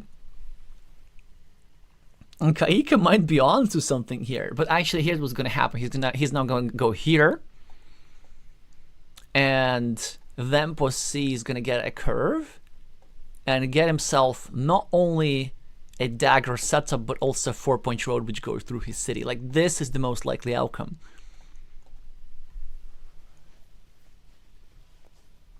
I'm not sure if... Oh, this is actually way better. Okay, there we go, there we go. Now we're cooking something. Okay, so the Checkmaster will in fact be getting blocked. But he's probably going to win anyway with these monasteries. They're just obscene. So this guy does an excellent job of equalizing this black monastery over here. Kaika doesn't get so far a blocking tile, but he get himself a nice curvy move that sets up the completion of a monastery and a 4-point road. These 3 guys, they're extremely menacing. They're waiting to get Ukrained, of course. A Dorito over here would be really nice. But first of all, a Dorito is not drawn, and even if a Dorito were to be drawn, it would be used by Kaika over here to block the square, and even a Dorito would be drawn afterwards. There is no guarantee that they actually know about this stuff. Czechia now getting a nice tile to continue their city. I don't think it's worth to be starting a new city, because it's actually nice to have a city cap lying around next to us. It just makes for a bit more controlled development of the monasteries. Helge is asking, how do you like Kaika's move but with a cow? Way worse, because the blocking chances are even lower, and a cow is way valuable than a horse. So wait, you meant that move but with a cow also facing with the field downwards? No, way worse. And look at this, and look at this. Posse now successfully defends against his city, very much deservedly, and he probably will be winning this game with no big problems. Kaika, of course, has the meeples, but no real chance in this position to use meeples. No big fields, at least yet. And only 1 more monastery remaining in the deck, which of course could be used over here, but then it's still not obvious if a monastery can be drawn.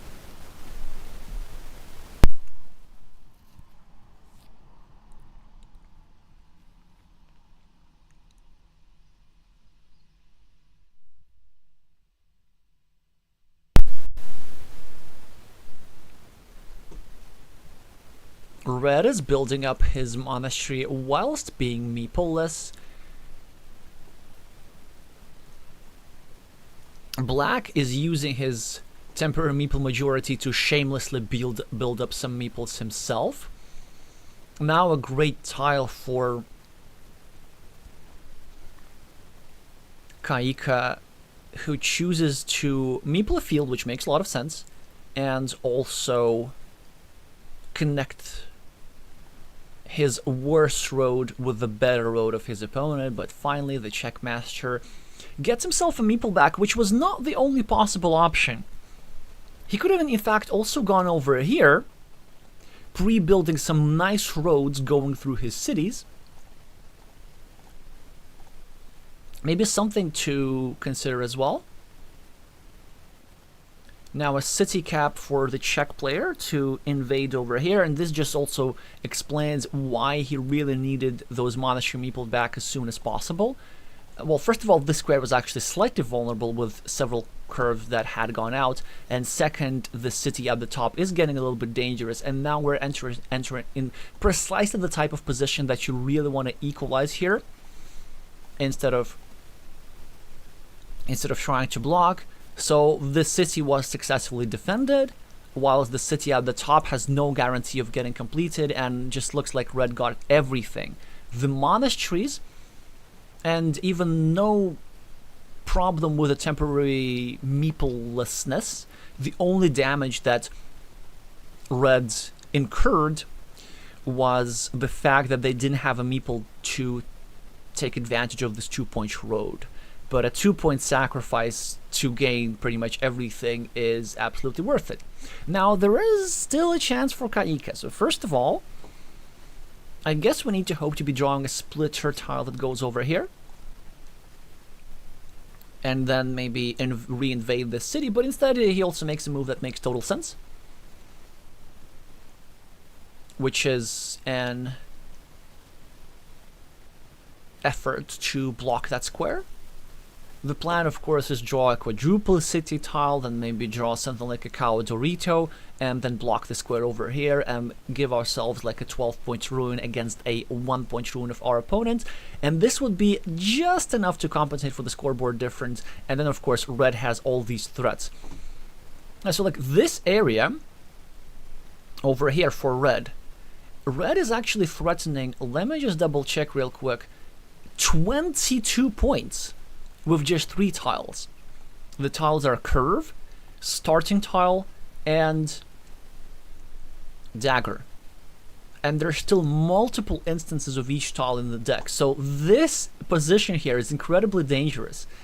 And there's really not all that much that Kaika can do. Probably going over here and maybe trying to block at least one of the cities should do the trick. Because not only would this meeple be trapped, but also like this idea of a long road going through both of these cities would no longer be possible. But now the straight line is something that the Czech player rather than the Malaysian has. He will be going over here and trying to obstruct Kaika's city. I don't really see many other options.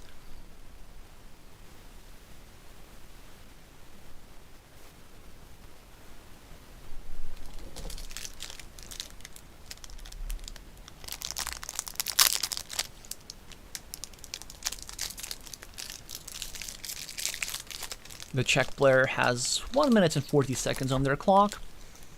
Plenty of times to make a decision with this straight line, and I'm really struggling to see why that would be so much of an issue, because this seems to be the only useful move that he could make.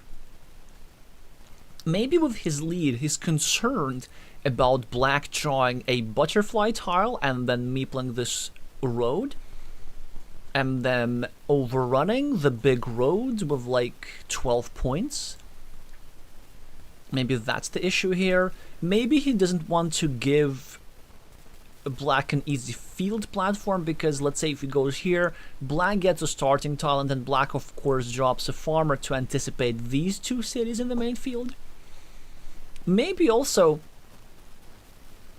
No, No, what is that? Come on, come on. What is that? Like, this is clearly for showmanship. He invades the road. Really? I guess this is some sort of a... No, Kaika, what are you doing? Oh dear, both players exchange some very extravagant moves.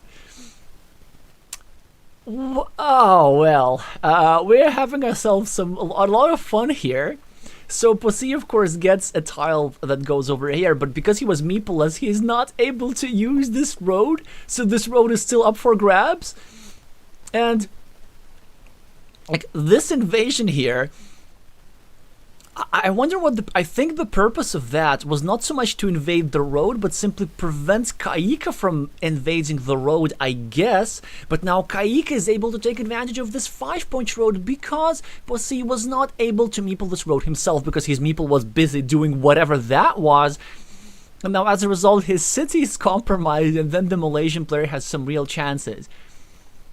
This move though, it might end up working, but it only has a 25% chance of working out. At the time, there were only 2 starting tiles remaining to complete the connection over here, and there's still 1. And if the Czech master gets a starting tile, which he now, by the way, does not deserve, then he would be going over here and not only connecting the road, but also taking care of this 4-point city cap.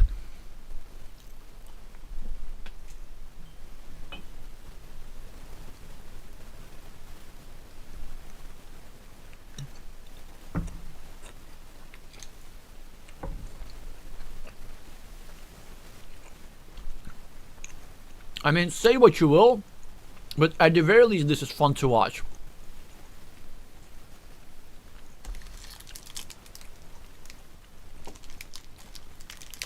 Now Red is going to get his meeple blocked here.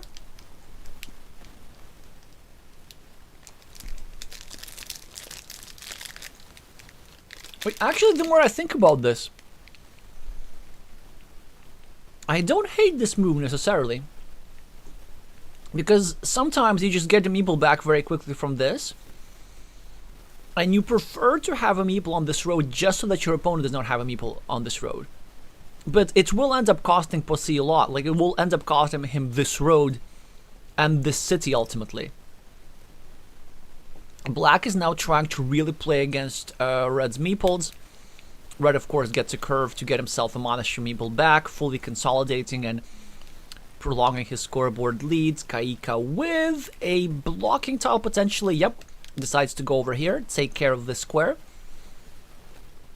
There's nothing that fits here anymore, so this meeple is blocked indeed. Now, Red is about to show us something instructive.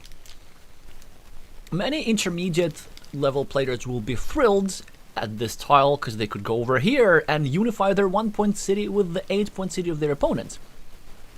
In this position, it would be a grave mistake, because this would open up a re-invasion platform against the square. Not something that Red wants to be doing with 16 points extra on the scoreboard. Or not obvious actually. Because let's assume that Kaika draws the starting tile, then this road meeple is dead. Then Kaika gets himself, develops a farm. He has a 3 meeple lead. He can get himself this other farm. He's still going to be having himself these ruin points. And then maybe he can catch up. Probably what I want to do here if I'm the Czech player, I'm actually leaving the square empty. And then later, if I do happen to draw a tile, then later in the game, I can decide if I really need the invasion or not. Because, like, if we go over here, and our opponent takes over the city, then now we are losing. And the more I think about this, I really want him to go there. Just so that we can see this happen.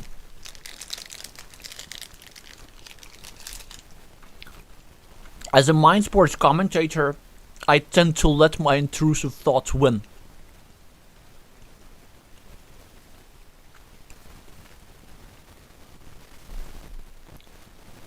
Alright, black. With a Dorito tile. Not enough these place to start a new city, but he should start a new city somewhere. Maybe here at the top. Trying to join in red's party. Or maybe even over here. Trying to potentially create a big city with the quadruple city tile.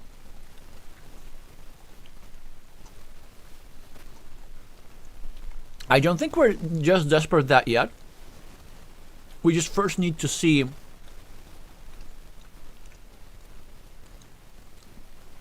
whether we're going to draw a starting tile ourselves.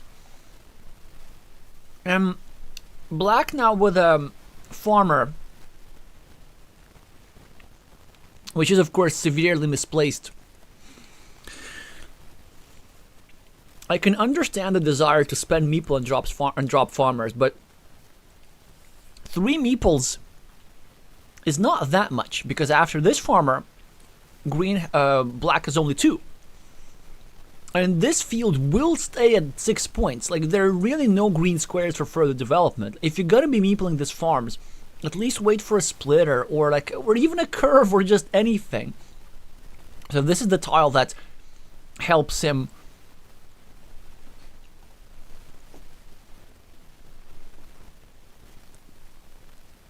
start the field, but also finish the field at the same time. And then this move by the Czech player actually blocks off this road, which absolutely benefits the Czech player, because if this road is blocked, it cannot be reinvaded. So if red gets the starting tile over here, then he's looking very, very good.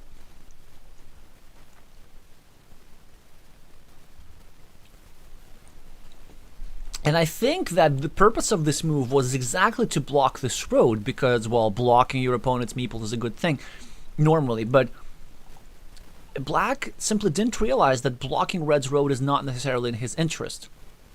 Well, maybe a little bit. Maybe black is hoping for the starting tile, and if they can get a city cap here and the starting tile here, they would be getting 11 points, 8 for the city and 3 for the field, so maybe they could set this up in the future.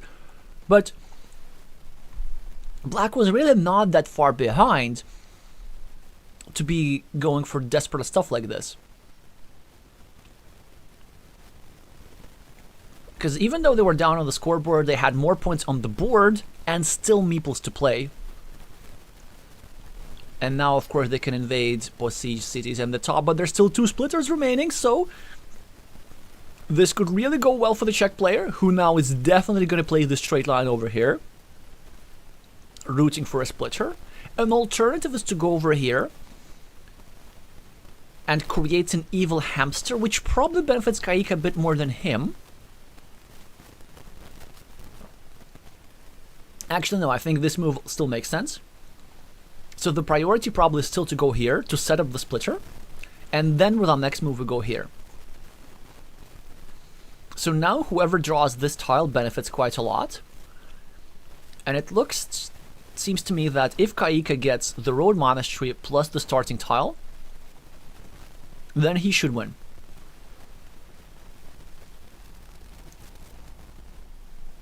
Oh, look at this. Oh, look at this prioritization. If only reds would have gone over here. He would have drawn a splitter and just won the game on the spot, but an excellent move here from the Malaysian prevents this exact possibility. And it is still possible for black to connect over here with the Dorito. Posse with the splitter tile and not many meeples to use that. And after this, there's still some key tiles available in the game. Of course, the starting tile, the road monastery, some city cap that could be picked up over here, which I wonder if Posse should block. Actually, I think the move is to go over here for the play with the red meeples. There is a potential to score 3 points for this road as well. Maybe a potential to score 3 points here with the crossroads. So some little scoring opportunities that could add up in the future.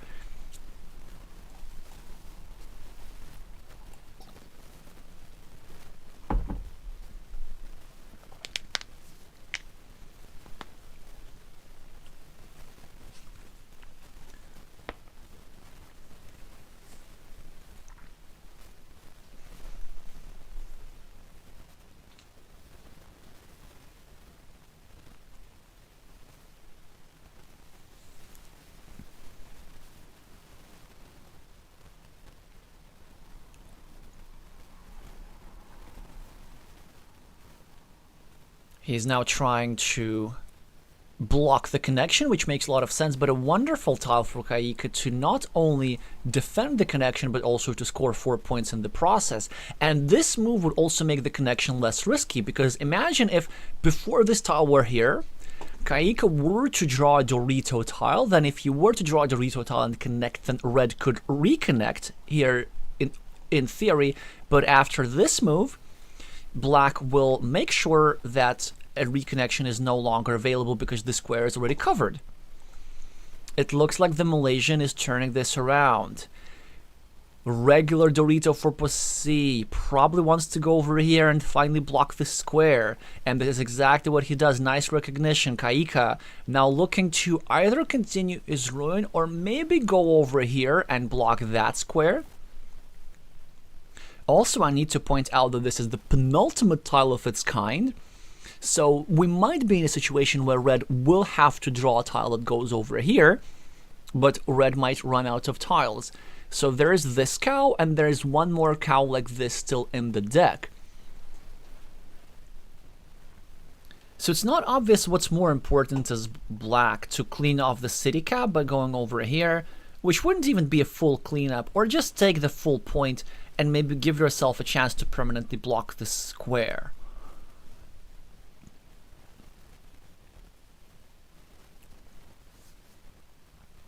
They try to go for a block, which makes sense, and I like the timing of this move because black waited until red drew this quadruple, until they drew this quadruple city tile. So now any ideas of red potentially going over here with one more city cap and overrunning the city is no longer available.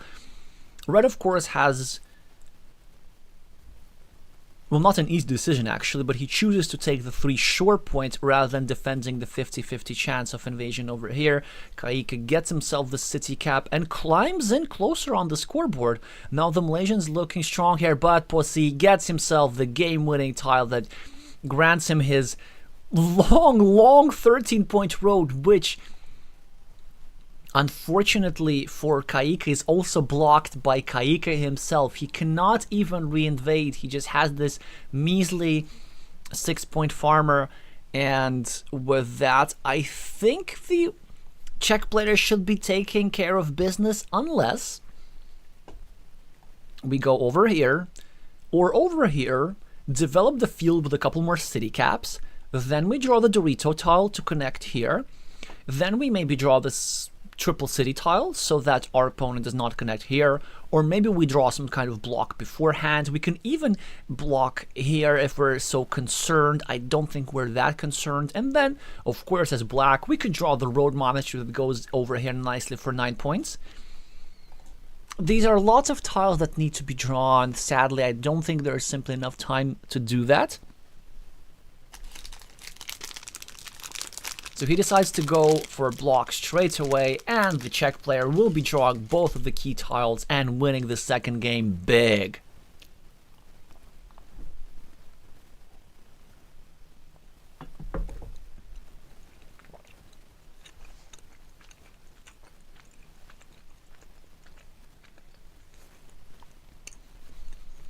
"24 points on the scoreboard. Kaika gets himself a 6-point field. Pussy a 4-point city himself.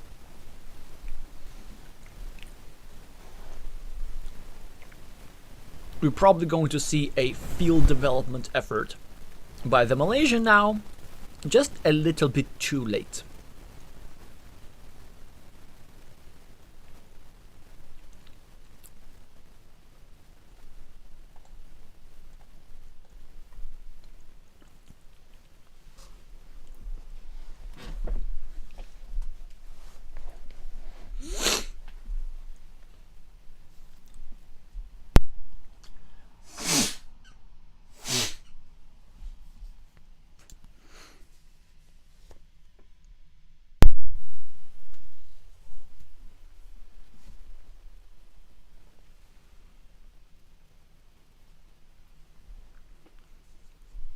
Red here is waiting what black is going to do with a city cap.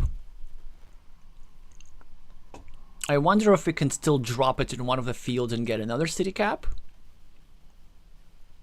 No vanillas remaining, no starting tiles, obviously and spectacularly, no umbrellas. How about daggers? 1, 2, 3, 4, 5, 6, no daggers remaining.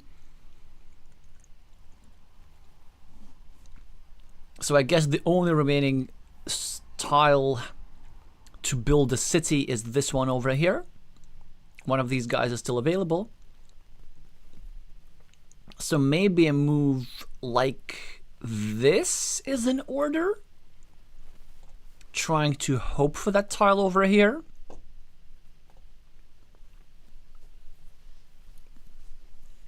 Still, of course, a great idea that Black is still fighting, but the points on the board are simply not enough to combat the huge scoreboard lead of the Czech player.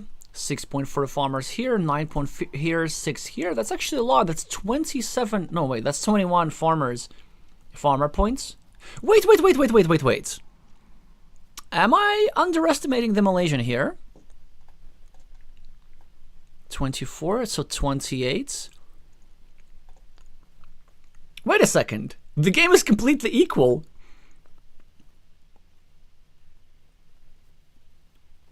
Oh no. It's not equal. It is, he's down 3 points, right?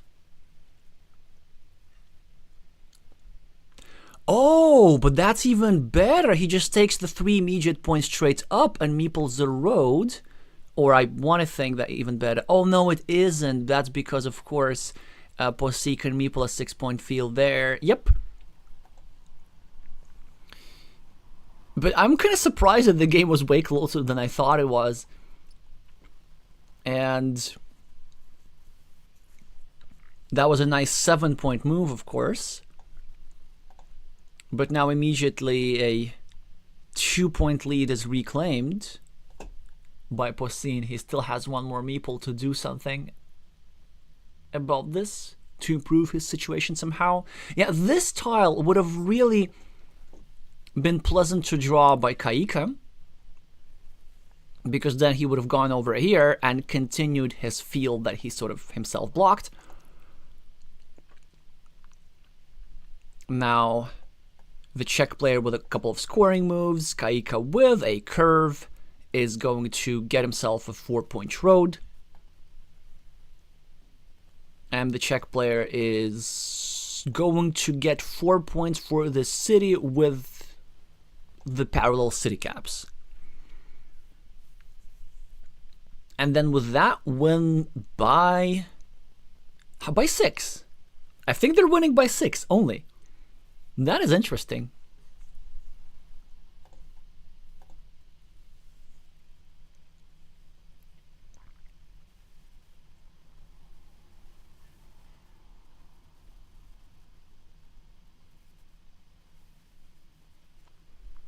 Look, this long and extremely extravagant road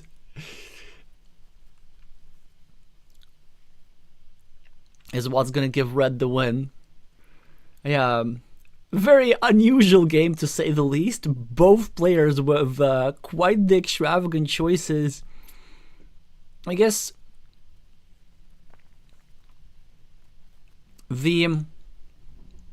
this move by Kaika probably put them in bad position. This move from the Czech player definitely made it a bit harder.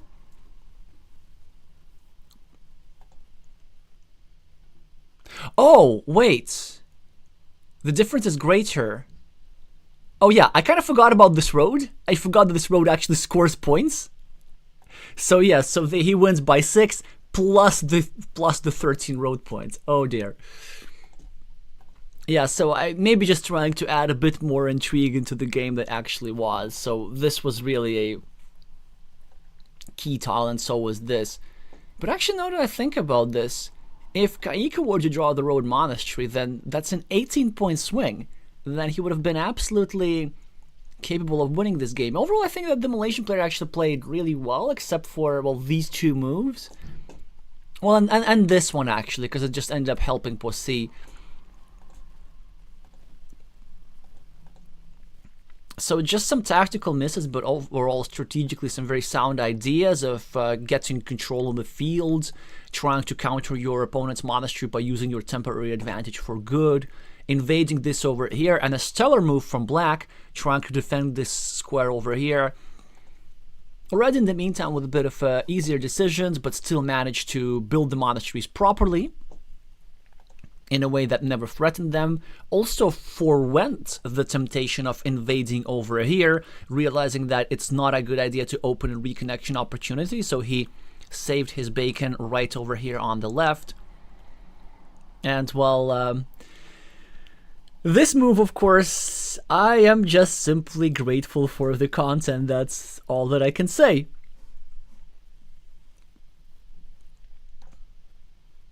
Three minutes break is being suggested by Kaika.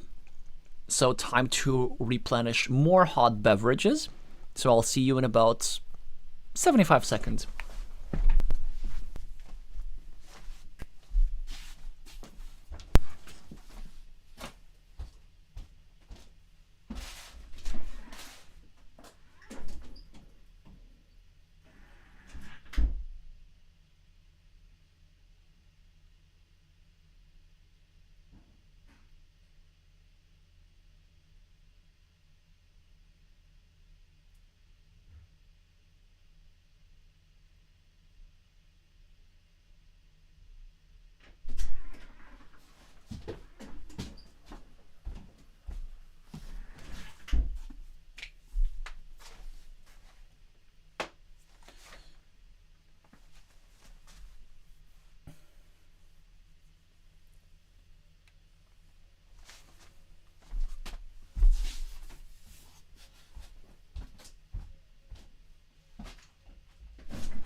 And we're back. At least the checkmaster is eager to start, asking his opponent about their readiness.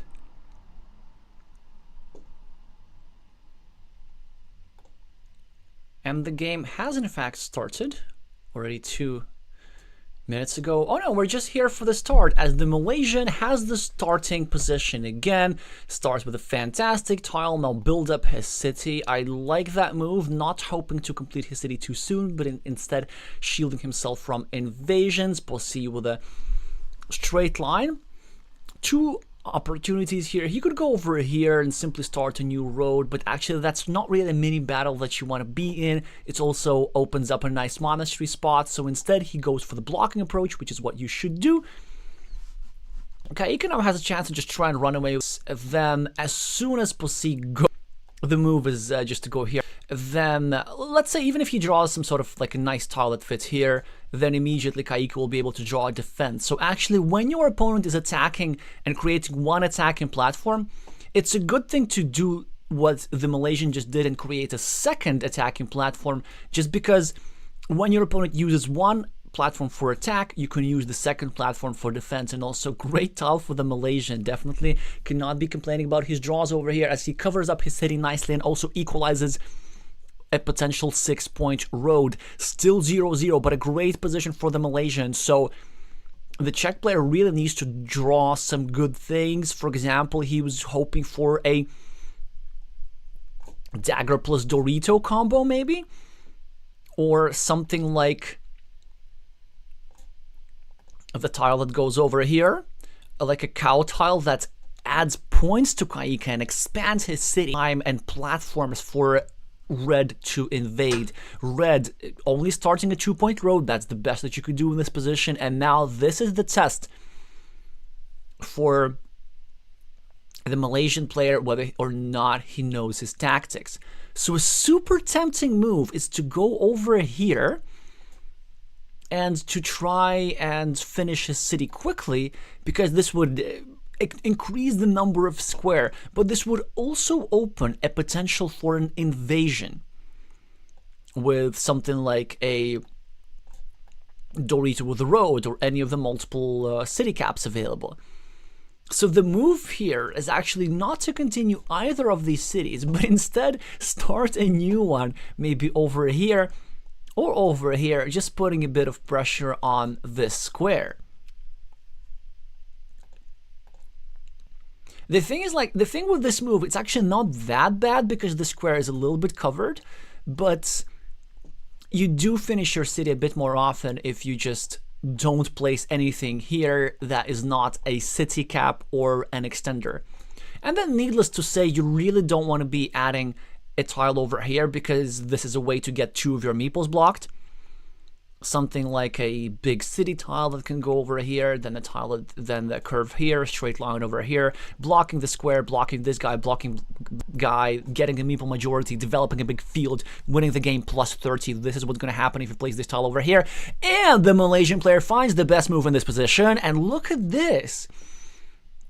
If you were to go over here, see, you would have had the big tile, that city, but the bigger city, the one that matters most, is completed, and 16-0 is the score for the Malaysian player, just because of that move over here. That's an easy find at the top level, at the master level for sure, but for an expert, that definitely deserves a lot of credit.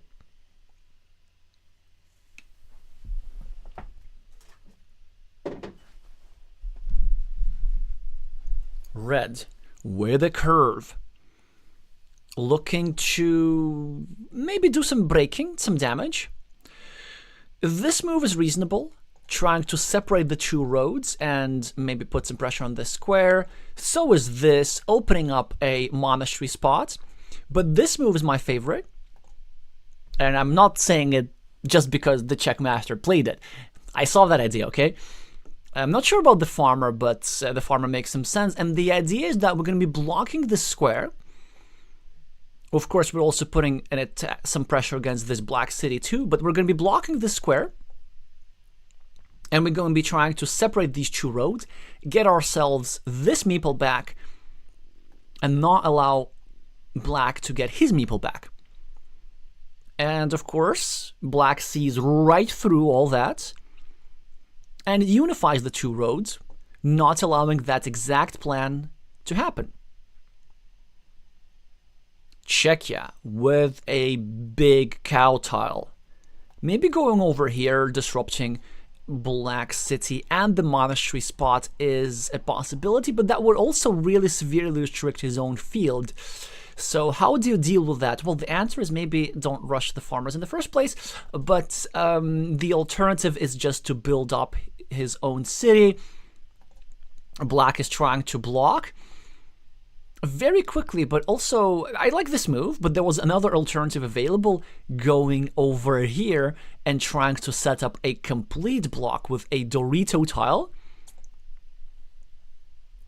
This move still sort of kind of damages that city and takes out a monastery spot, which also is important, or, well, was important. Kaiko, of course, still has a monastery spot over here for 5 points, which is completely decent. It's actually very, very nice.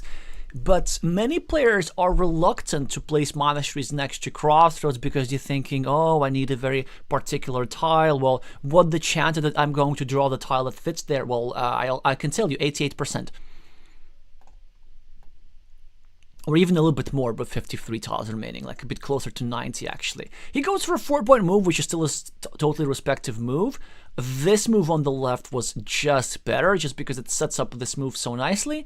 Or maybe not necessarily, because you know what? If we go over here, and if we go for this monastery, don't get me wrong, we complete it very often, and in fact we complete it more often than we complete this monastery, just because it's much closer. Moreover, when we do complete it, yeah, red can build all he wants. Obviously 1 point for his city, we'll get to that later.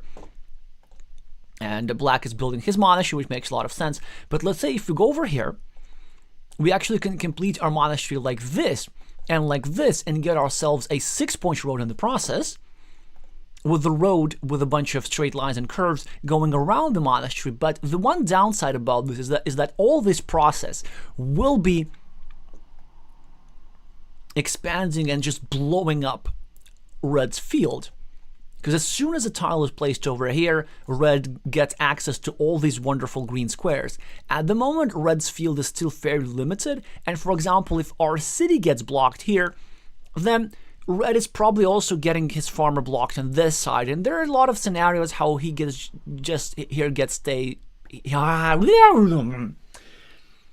There are a lot of scenarios how red can stay with just one farmer for 6 points, for only 6 points. I'm not sure exactly why I changed my accent for no reason. It just makes it easier to pronounce words. If honestly, I'm just a little bit tired from streaming early in the morning, and just generally from speaking a lot this week. So sometimes it's just... Oh wait.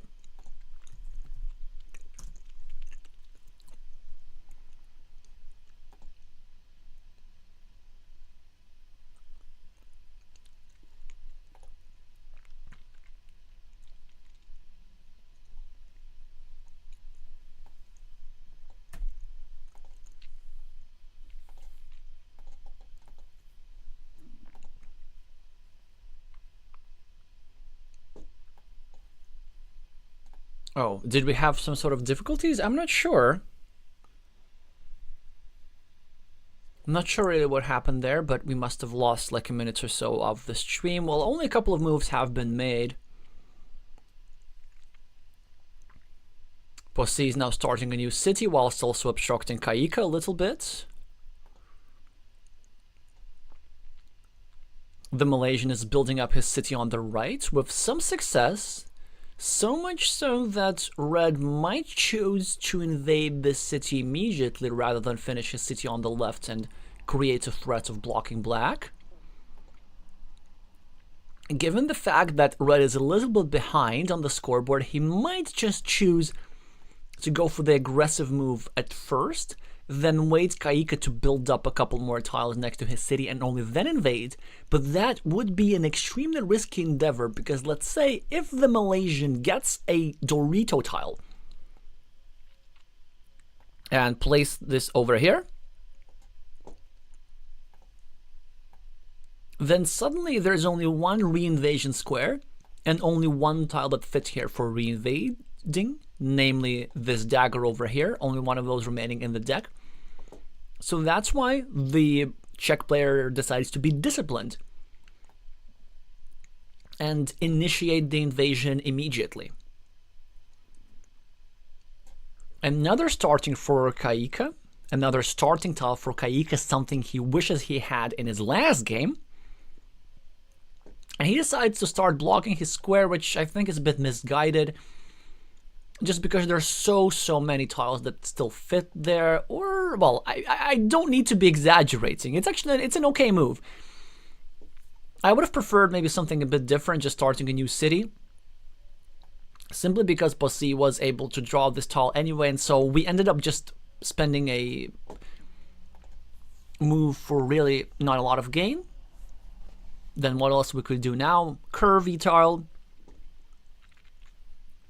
for Kaika, a bit too dangerous to start a new road, so you're probably either looking to block this square and make it harder for Posse to expand his field, although now that these squares have been used up, this field could get expanded, so actually instead the Malaysian gets himself 1 monastery point, helps increase the value of future monasteries next to his monasteries, and also, actually, very interestingly, this curve quite annoyingly restricts the field. It takes away 2.5 green squares. And this square is controlled by Black's monastery in any case.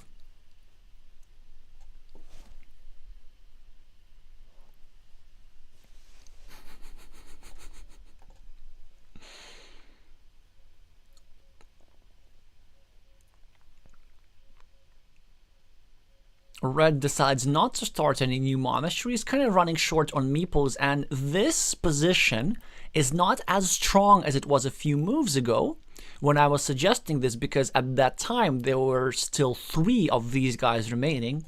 As you can see now, there are only 2 of these guys remaining. So not many tiles that fit into that square.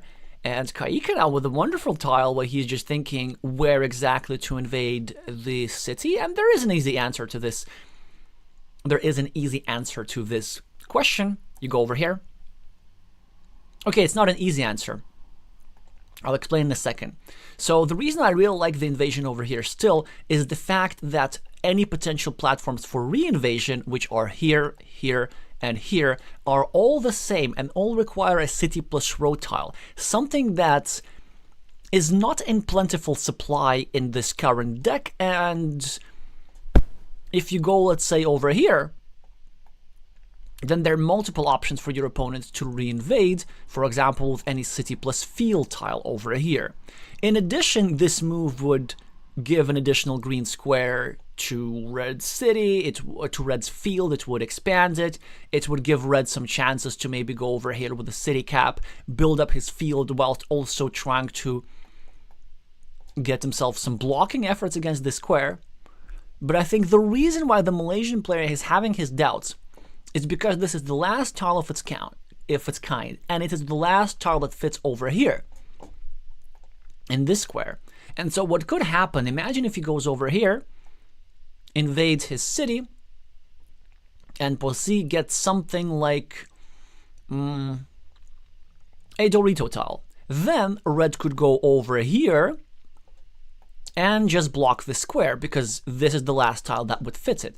So sometimes Kaika would invade the city, but the city would be blocked. The thing is, it's not bad, and this is why we can see a mistake sadly being costly for the Malaysian player, because had he invaded from the other side, he would have been still successful with the invasion, with the one exception that Posse would not have been able to use this tile for invading. Now, of course, the invasion is complete, but Reds managed to successfully re-invade, and now, how about we YOLO it, and we place our last meeple over here, and we try to overrun that city for good with one of the 3 remaining triple city tiles. Is this the best move? Not necessarily. Is this the move that I want to see? Oh, absolutely. Because it would really just make the game be decided very, very soon. Either we get the city tile and we get ourselves a 12-point ruin, or even a 26-point city, or the square gets blocked, we get a meeple minority here and we lose 2 meeples. So that would be just a very high risk, high reward situation. I still want to see it. I don't know if it is correct, but I want to see it. But now let's try to think whether it's correct or not. So it's certainly a bit more dangerous than usual, given a couple of... how do you say this? So in court there are mitigating circumstances, and there are circumstances which make things worse. What was the word? Extenuating, like something like this. So basically circumstances that make the crime worse. Anyway, if anybody is a lawyer or a native speaker of English, I want to know. Because we don't have the time for to look this up. But the idea is that if we invade, it's a bit more risky than usual for two reasons, or multiple reasons. First of all, the obvious one is that there are only 3 tiles remaining that fit into this square. The second reason is that the quadruple tile has gone out. So it is possible for black to make a partial block rather than a full block. Oh, and red decides against this, but then this allows Kaika to draw a splitter. I'm not sure if invading was less risky than this move. There are still 2 splitters in the deck that could finish the city for red immediately, for black immediately, and this was just win the game on the spot. The Czech player decides that, you know what, a 2 in 30 or 1 in 15 chance to lose the game on the spot is something that I can take, but really? 1 in 15 chance to lose the game on the spot seems like a little bit too much if you ask me. So I was presuming that he was debating whether to place this tile with or without a meeple,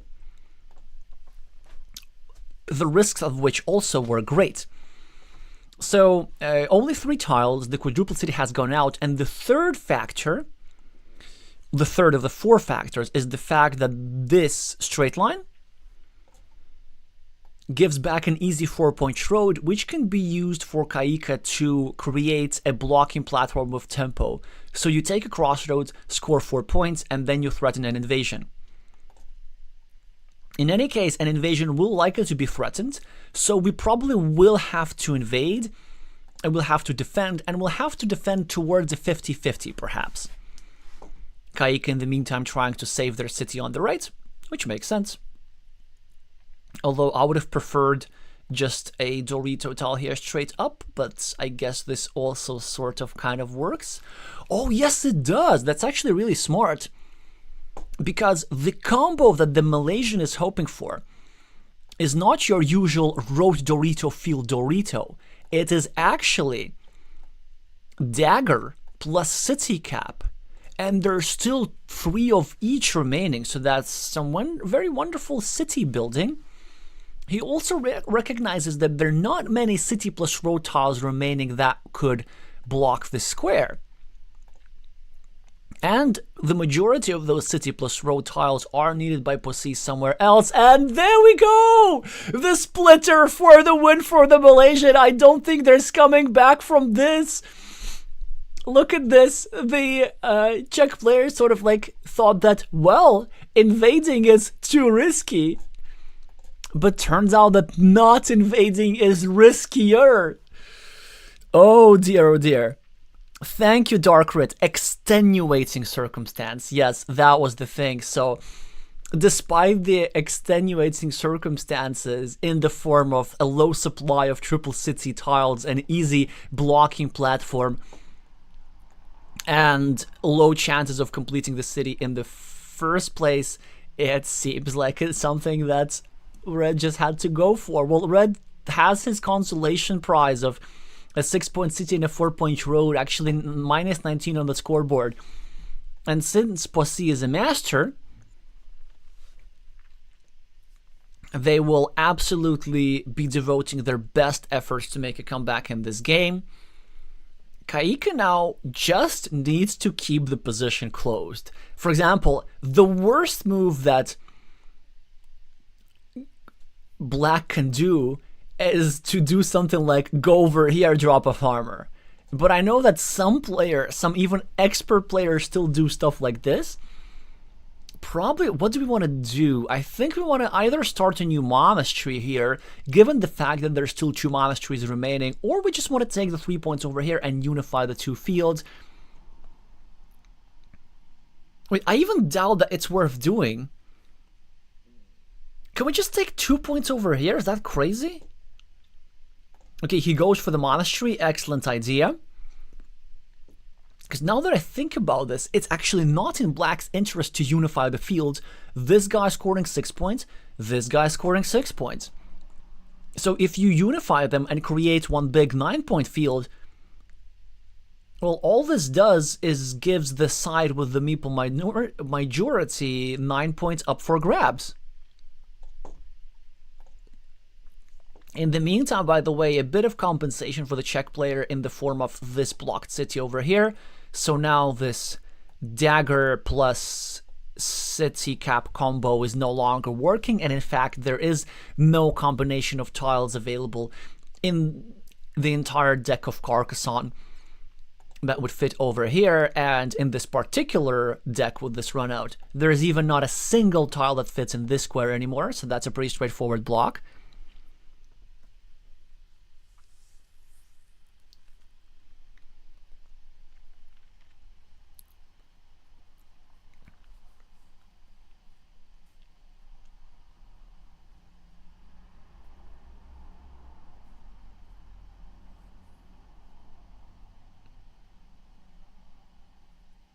Posse now decides to just drop a city tile, hoping to start a new city, or maybe bait Kaika into spending his last meeple and then blocking him.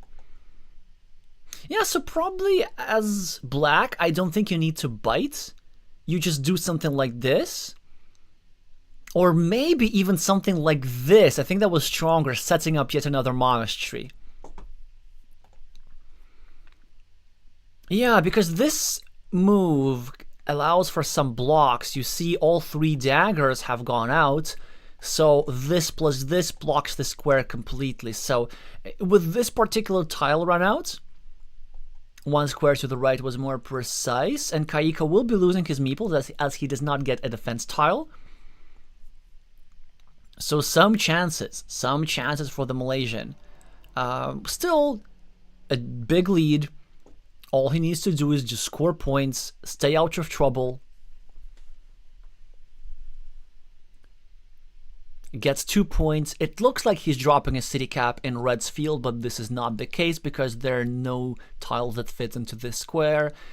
The Czech master does not get a blocking tile. Instead, he chooses to start a new city, which for him makes total sense. Kaika now can continue his monastery by starting a new road. Or maybe just leaving it meeple-less. Instead, he chooses to start blocking the Czech player, who's probably going to go over here, pre-finish his city. There are still multiple tiles. Wait. And by multiple, I mean 0. Are we this short in road plus city tiles? This block is incredibly powerful, so that's a very nice recognition on the part of the Malaysian player. There are no city caps that fit there anymore. There is. And there are no road Doritos. So the only way to finish the city is to somehow draw the last remaining horse tile, then miraculously avoid 1 more block like this, and then get multiple regular city caps, which are, I'm not even sure are in existence, to go over here. And that's why red just forgets about the city, uses his farmer here to score, his city meeple here to score compensation. Kaika, of course, gets a splitter tile and immediately a monastery meeple back. This means that there's another 9-point field here on the left, so the Czech player is looking to drop another farmer. Or has to drop another farmer, rather. Over here, perhaps. Instead, he chooses to fight for the big field, which also kind of makes sense, but then he will need a tile over here to fight for this field, a tile over here to unify this field. Now, as Kaika, what do we do exactly? It's just super tempting. Like, the equity move is, of course, to go over here and drop a farmer. It's 9 points for the field, 1 point for the monastery. Still chances to get a meeple back because there are still 3 of those beautiful right-handed daggers still remaining. It's only the left-handed daggers which are out of stock.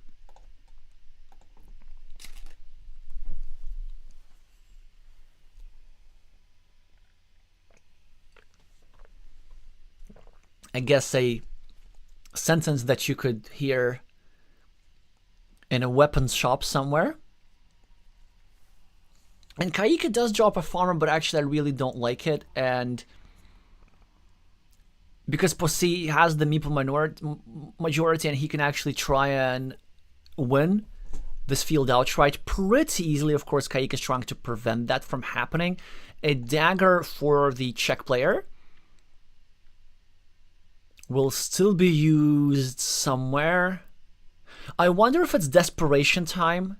The move that I'm thinking is going over here, dropping a farmer, trying to dodge a block, then we get a curve, we get a 4-point road, and we connect all the fields, and we have a 3 versus 2 majority on what's looking like a 1, 2, 3, 4, 5, 6 city field with 18 points. Yeah, so this move here, even though it's looks normal, it gives a glimmer of hope for the Czech player, because at least there's something to fight for in this position, even though it currently belongs to black.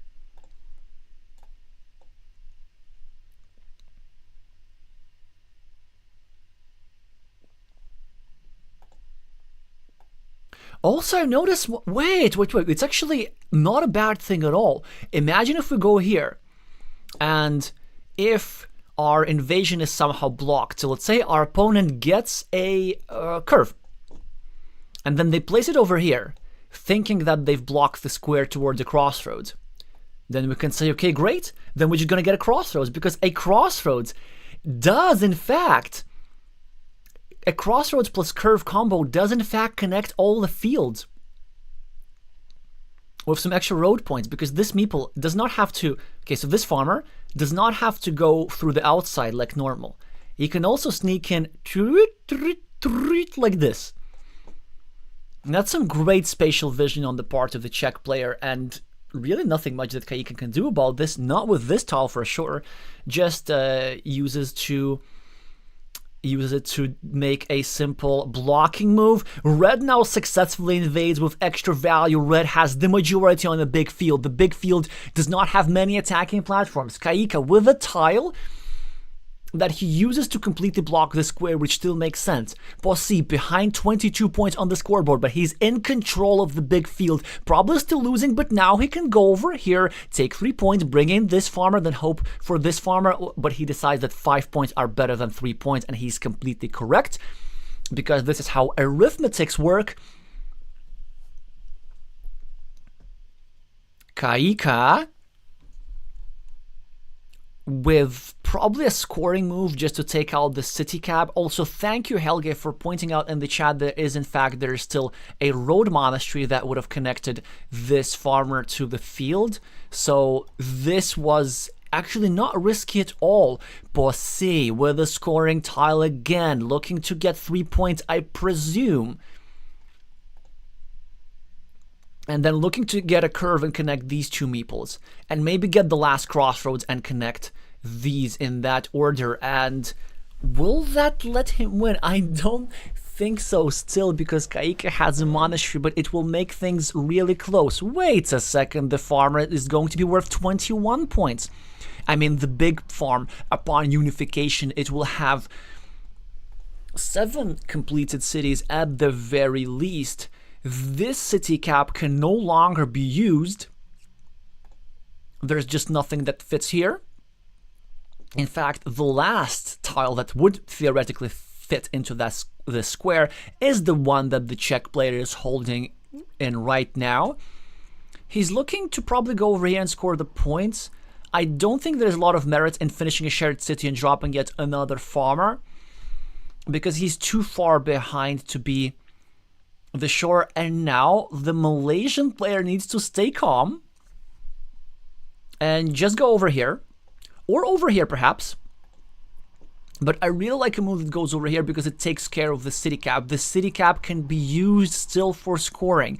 It's not something that you want to bail out. 1, 2, 3, 4, 5, 6, 7, 8, 9. Yes, if we go over here, we block our own monastery, but that's okay. We just really hate to allow scoring. And still, the Malaysian player is up enough that he can win without having to fight for the field. As long as he blocks the city cap and does not allow the extra points. But does he know this stuff? When your opponent is coming back, it's certainly tempting to just panic and start dropping 0-point farmers.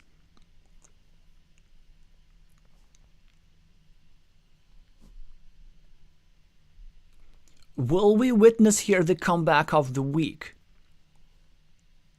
It all depends on the next move of Kaika.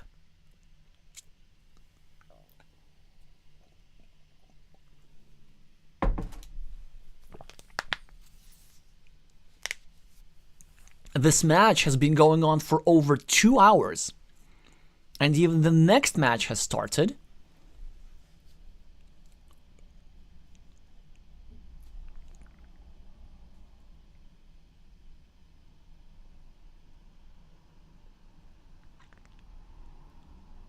So there are probably people still waiting on my other stream. No! The Malaysian player is trying to lose. Wait, or is he? Maybe this does win 100% of the time. Let me think about this. So there are 2 monasteries that fit into that square. And there are no vanilla city caps. Yeah, I think it does lose most of the time. Poissy, of course, can go here. Yeah, that's it. He can just go here and hope for one of the 2 monasteries. And so a 10% chance, a legit 10% chance for the Czech player at the very least. He just wins if he draws both monasteries. It's as simple as that.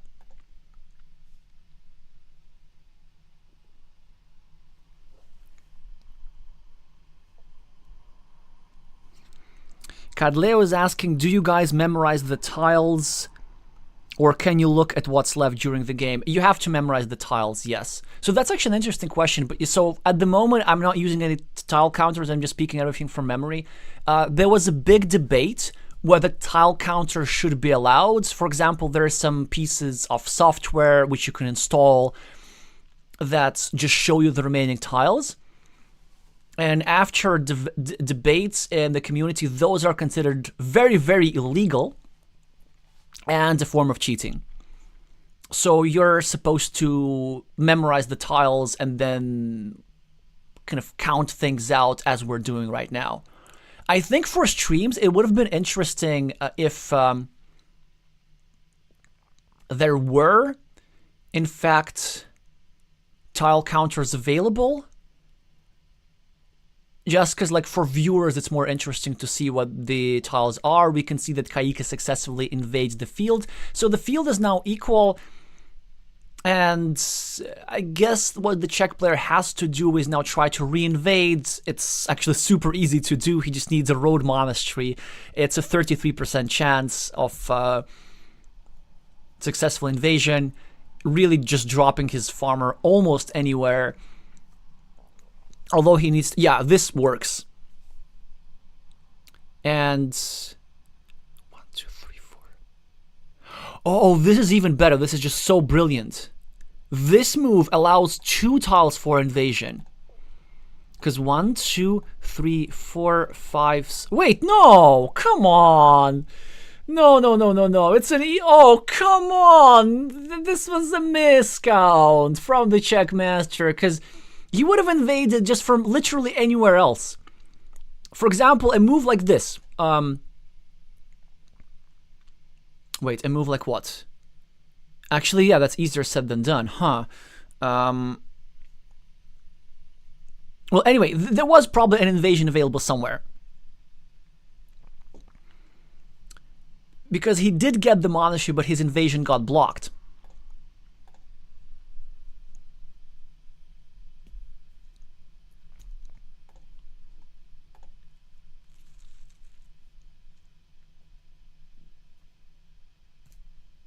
But I don't think it would have mattered. The field would not have been enough. And the Czech master was already running short on time in any case. It's a very rough game for them. Wait, so 18 points extra, or 15 points extra he would have gotten if he were to find himself the invasion, and at least he can rest peacefully in the safety of knowing that he had no chances of winning this game.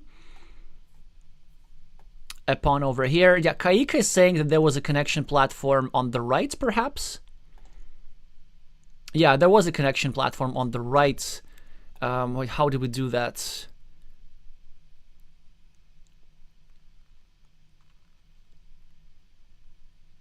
Okay, so Posey is saying that they just didn't manage to count all the tiles on time. Which is also middle right was the invasion. Yeah, you're saying? Middle right. I still fail to see it, to be honest.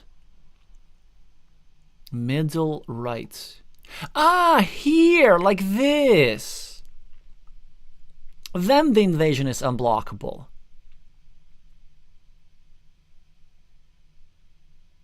Yeah, then whatever our opponents gets, they can't place any tile here, and then we just get the road monastery and do it like this. Whoops.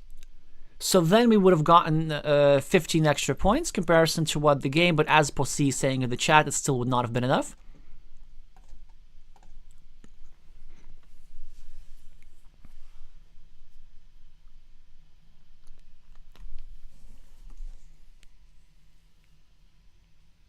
Well, in any case, we congratulate Kaika for winning, despite the fact that I think they made it a bit more close than it had to be, even though dropping farmers like this are normal moves, but in a position where you're having a huge lead, you really don't want to be gambling like this, and excellent recognition on the part of the Czech player that actually kept his chances alive. And after this move, there was still a 10% chance of success for the player with the red meeples if only he were to draw both of the monasteries. But 10% is not enough if you want to win the Carcassonne Champions League, so this city ultimately is what ends up winning the game for Kaika, with which we congratulate them. That's quite the upset. And I think they're looking very good in the tournament. Now, we're not going to have a look at the tournament standings. And the reason is that the next match has already started. But there's also one problem with this, because I made a bit of a mistake. I did not assume that this match will be going for so long that it would already seep into the next match, because it's very rare that a stream goes over 2 hours. So I have set up a separate stream for Warta against Yuha Hanemi. So what are we going to do now? Hi, Kaika. Congratulations on the win. I'm just going to remind you to like subscribe and to meeple the like button and all that good stuff.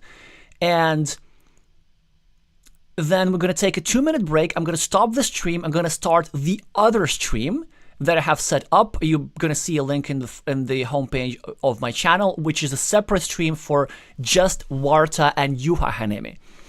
So I'm going to see you in 2 minutes with that other link. Actually, let me just drop that link here. I think I can do that. That will be way, way better. So this is the link for the new stream. It is now in the chat. So new stream in 2 minutes. And then I'm going to see you there. Thank you all so much for watching, and I'm going to see you very soon.